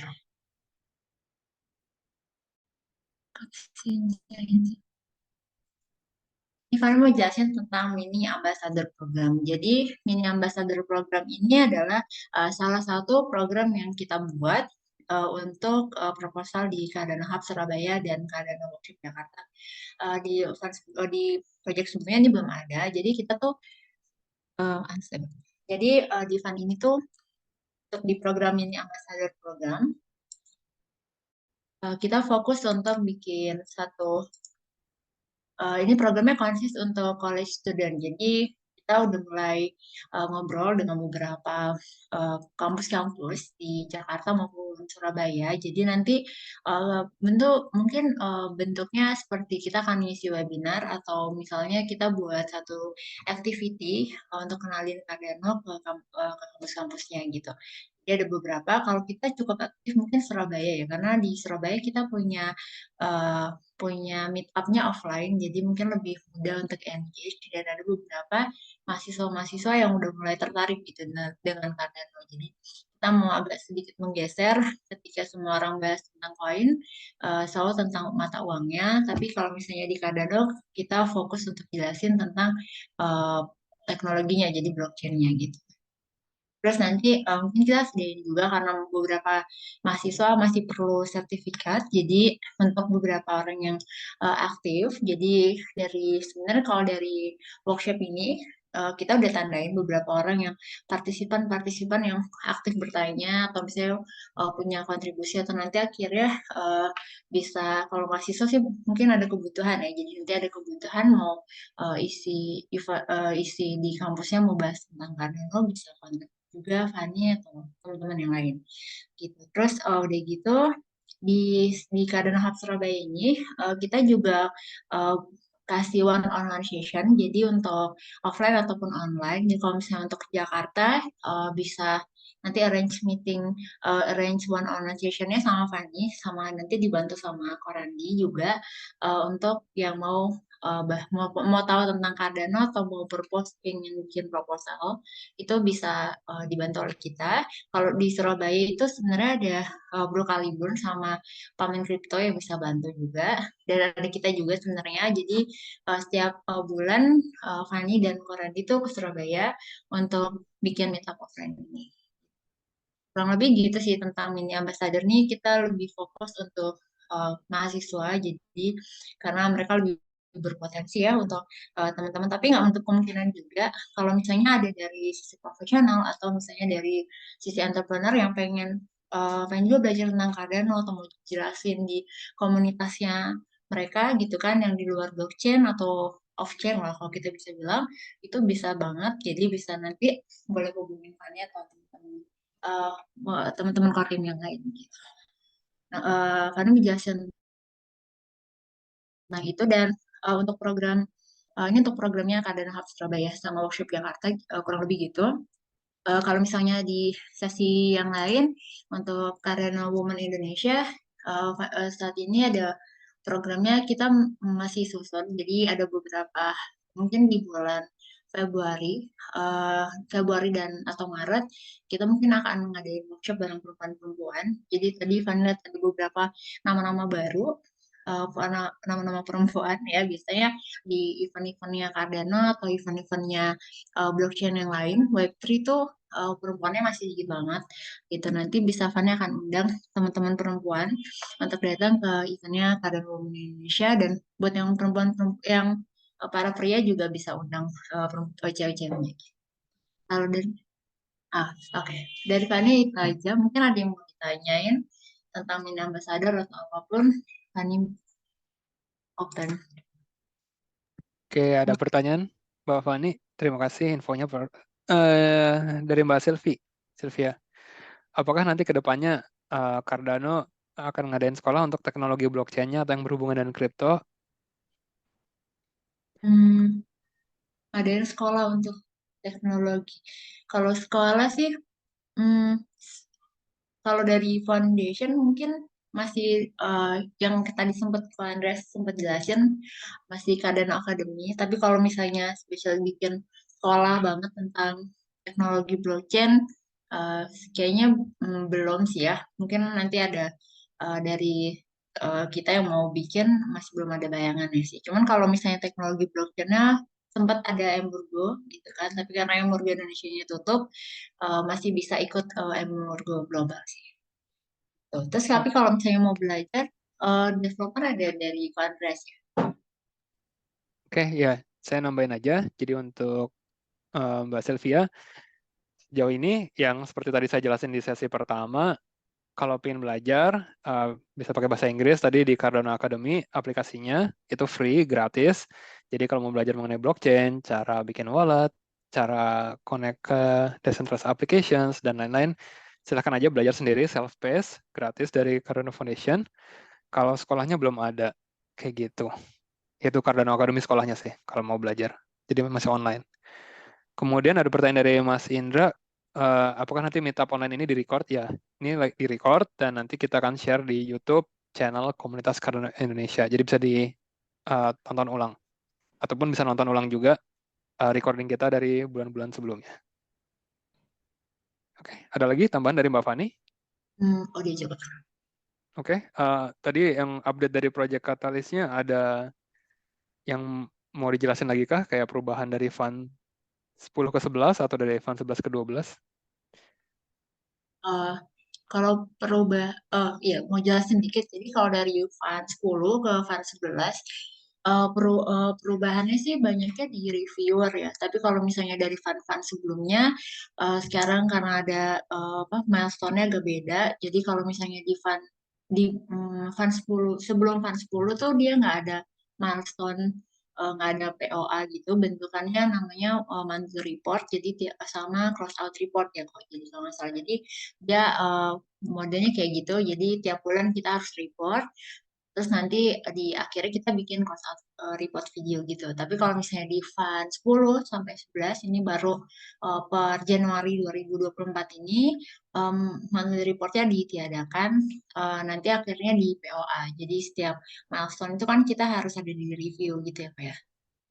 Ada perubahan di sana.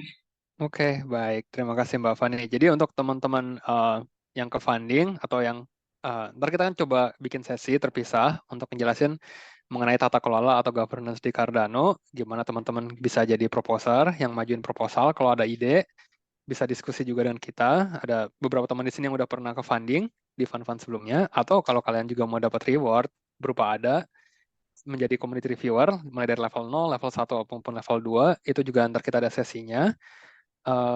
Kita jelasin cara kerjanya seperti apa, terus cara bikin reviewnya seperti apa, aplikasinya seperti apa, itu kita ada sesi terpisah. Nanti kita akan coba jelasin mungkin di bulan April, begitu kita memasuki Katalis Fund ke-12. Oke, kurang lebih itu aja dari saya. Mungkin kita bisa masuk aja langsung ke Bro Jordi kalau udah siap untuk Oke, sesi terakhir. saya share screen dulu ya. Ya, Oke, mungkin Bro Jordi bisa perkenalan diri. Terima kasih. ya halo semuanya. Saya Jordi, saya juga salah satu pengurus Komunitas Cardano Indonesia. Di kesempatan hari ini dan juga mungkin ini sesi terakhir, saya mau sharing aja terkait salah satu project di Cardano, di ekosistem Cardano, yaitu Cornucopias. Nah, mungkin dari teman-teman di sini tadi udah dengar ya penjelasan dari Caliburn terkait di ekosistem Cardano di Fluid Token. Nah, untuk Fluid Token kan itu lebih ke decentralized finance. Sedangkan untuk Cornucopia sendiri, ini lebih ke gaming. Nah, kenapa hari ini saya mau sharing sama teman-teman semua terkait gaming? Karena kalau misalkan teman-teman ikuti kripto ya, nggak cuma di Cardano doang, sebenarnya gaming itu adalah salah satu segmen market yang cukup besar, di mana itu bisa meng-onboard atau bisa mengajak orang-orang untuk masuk ke kripto.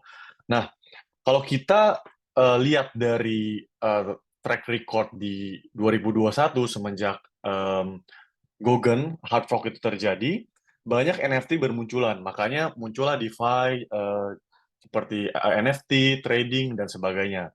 Nah, Cornucopia sendiri ini itu masuk dalam sektor gaming. Nah, sebenarnya kalau misalkan alasan saya secara pribadi kenapa mau sharing Cornucopias, karena menurut saya peluang untuk Cornucopias ini untuk menjadi satu game yang besar di Cardano sangat besar.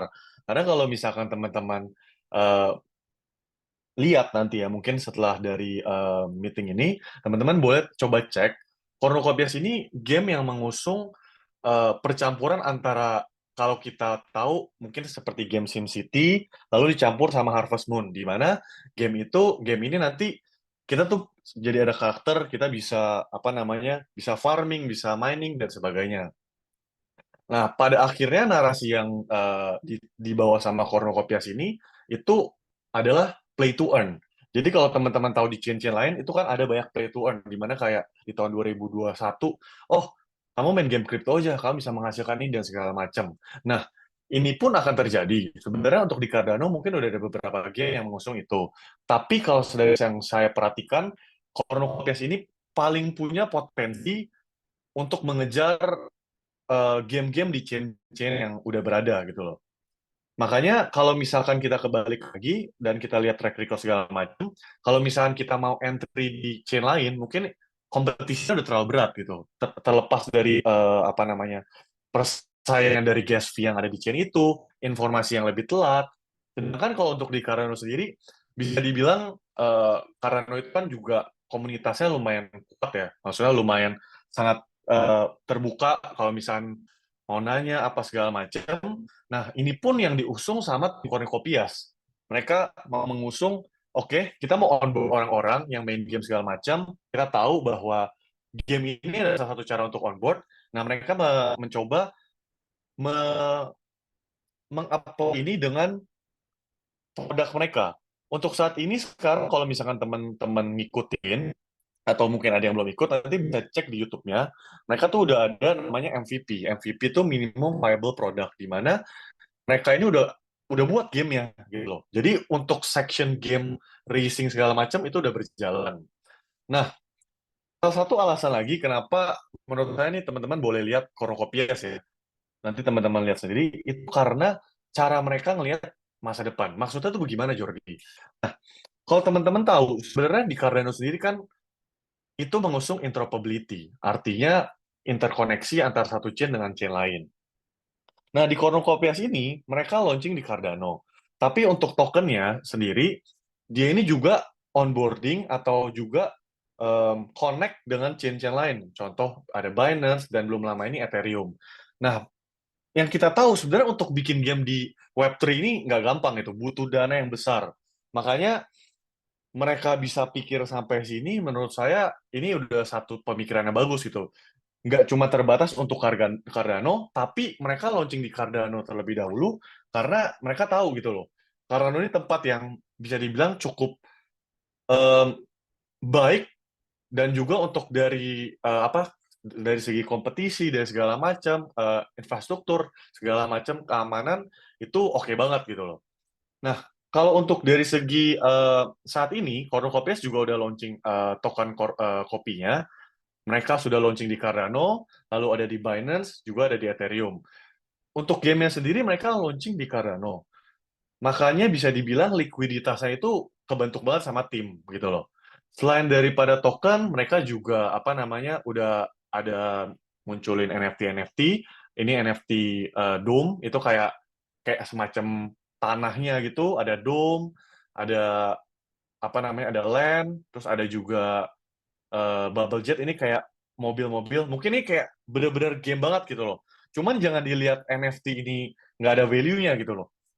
NFT yang macam seperti ini justru mungkin kadang eh, kita mungkin kadang lihat apa sih cuman tanah gitu loh. Tapi mungkin kan kalau dari teman-teman yang mungkin mengikuti banget, ada kemarin penjualan tertinggi untuk tanah sendiri di Cornucopias itu, untuk yang tipe paling tinggi itu sampai 20.000 Cardano gitu loh. Jadi memang ini baru orang-orang Cardano, belum orang-orang di luar sana dari chain-chain lain yang lihat potensi bahwa proyek yang dibangun di Cardano ini ternyata bisa sangat besar gitu loh. Nah, saya juga mau nunjukin, ini ada salah satu indikator yang saya suka lihat juga, itu market cap off. sekarang kan token yang udah listing di Cardano sendiri, Cornucopias itu sudah integrasi sama chain, mereka ada di Binance, Ethereum segala macam. Nah, biasa saya compare market cap Cornucopias, market cap yang ada sekarang sama yang udah listing di chain lain. Nah, itu kita lihat aja perbedaan kapitalisasi pasarnya masih ada perbedaan sampai 17 kali lipat gitu loh. Yang artinya saat game ini sudah muncul, ini bakal terjadi banyak likuiditas dan juga banyak traffic. Makanya saya rasa kenapa saya mau sharing sama teman-teman ekosistem ini, karena ini project yang masih early, dan teman-teman bisa lihat, bisa lakukan research juga, dan belum lama ini memang juga mereka baru lakukan penjualan, file note. Nanti mungkin penjelasan note bisa ditanya sama Bro Andreas atau Bro Caliburn. Tapi untuk secara garis besarnya, note ini tuh kita beli NFT, ya, nanti NFT-nya itu bisa kita, kita itu kayak beli semacam akses untuk nge-running note itu. Jadi note itu nanti kita run, terus kita bisa dapat passive income. Jadi itu salah satu cara dari Cornucopias punya tim untuk desentralisasi juga yang sejalan sama Cardano. Nah, mungkin sekarang kalau teman-teman lihat yang belum lama ini mereka lakukan sale itu, sekarang mungkin masih harga kayak di range $270. Itu yang tier pertama segala macam. Sampai saat ini itu baru di tier keempat. Kita belum tahu dinamiknya, apakah nanti ini akan sold out terus atau bagaimana. Cuman kalau secara saya pribadi dan teman-teman harus lakukan riset sendiri, menurut saya ini masih early banget. Sangat early untuk gaming di Cardano, apalagi dengan approach mereka untuk merangkul chain-chain lain. Nah, ini jadi mungkin teman-teman bisa lihat project Cornucopias ini. Lalu sedikit lagi terkait dari NFT yang tadi saya ada kasih lihat NFT ini, teman-teman juga bisa staking NFT ini. Karena mungkin kalau teman-teman yang memang ada trading NFT dan sebagainya, mungkin pikir NFT ini cuma dijamin, nggak bisa dapat passive income atau segala macam. Nah, untuk di Cornucopia sendiri, itu dengan kita punya NFT aja, itu dan juga minimum stake 250 Cardano, dan juga staking di poolnya Cardano, kopi, itu kita bisa dapat token kopi sendiri. Jadi, udah kita punya NFT, kita bisa dapat token. Jadi satu ekosistem ini sangat dipikirkan sekali sama tim Cornucopias untuk berkepanjangan gitu loh. Jadi mereka bukan cuma mau, oke, kita on board orang Cardano, tapi mereka pikir lebih besar lagi. Dengan gaming ini bakal onboarding, wah, kayaknya banyak sekali orang-orang dari chain-chain lain, dan kembali lagi, daily active user atau DAU itu benar-benar bakal meningkat di Cardano berkat onboarding project. Kita nggak cuma ngomong Cornucopias, mungkin seperti tadi Fluid Token dan sebagainya. Mungkin secara garis besar untuk Cornucopias itu aja sih yang saya bisa share. Kalau mungkin dari teman-teman ada pertanyaan, ya coba saya coba jawab. Berarti nanti main gamenya dapat tokennya gitu. Ya, jadi untuk main gamenya ini dari naratif dari Cornucopia sendiri itu nanti kita dapat token. Makanya mereka tuh selalu menjaga banget perputaran token yang inflasinya segala macam. Nah, untuk satu tokennya sendiri ini kan sekarang di harga 0,07. Jadi mereka tuh benar-benar mau bikin ekosistem yang bisa dibilang kayak Harvest Moon, bisa farming, mining, apa segala macam, bisa racing. Jadi benar-benar kayak dunia Sims juga lah antar dua itu. Kurang lebih itu untuk Kak Silvi. Lalu untuk Kak Elga, Running Node cukup punya NFT-nya atau ada spek hardware. Nah, untuk Running Node-nya sendiri, pertama-tama kita harus punya NFT file node-nya juga. Ini NFT pertama node. Nanti ke depannya mereka akan keluarin lagi beberapa macam tipe NFT. Nah, terus juga kita harus menghold token NFT dari kopi sendiri. Itu ada threshold-nya. Terakhir saya cek kalau nggak salah, untuk nge-run kalau nggak salah 5 node itu kita harus butuh sekitar 10.000 10.000 token Cornucopias. Ini kalau nggak salah ada di sini. Di sini nanti ada datanya. Nah, ini nanti saya share di chat. Bentar, saya coba share di chat. Ini, ya, desktop, bentar.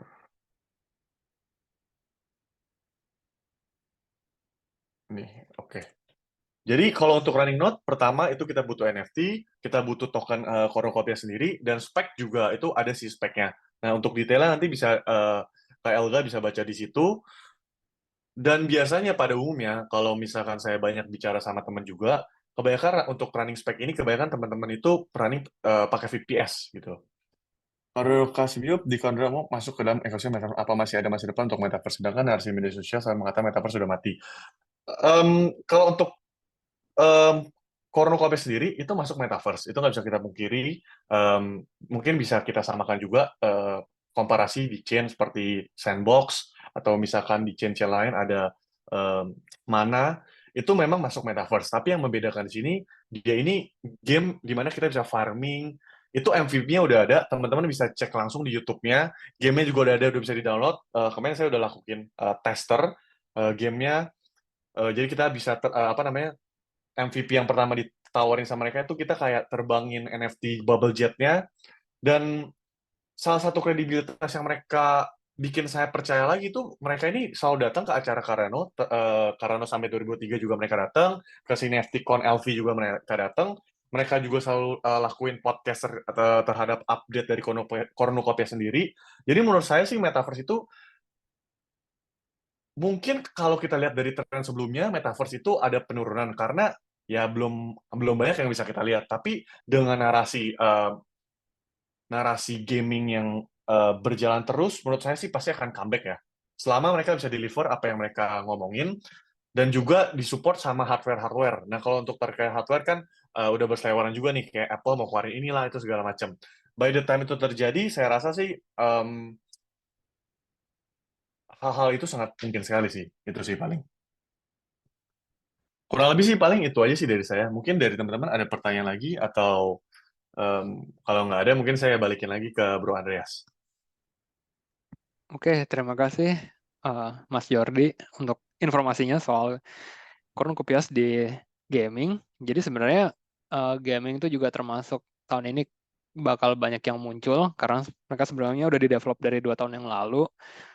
Cuman kayaknya versi beta-nya baru muncul tahun ini. Jadi ya sebenarnya kayak gimana ya, ngasih sesuatu yang baru sih ke ekosistem Cardano juga selain utilitas dApps yang ada utilitasnya, NFT yang ada utilitasnya. Jadi ya mungkin bisa dicoba buat para gamer.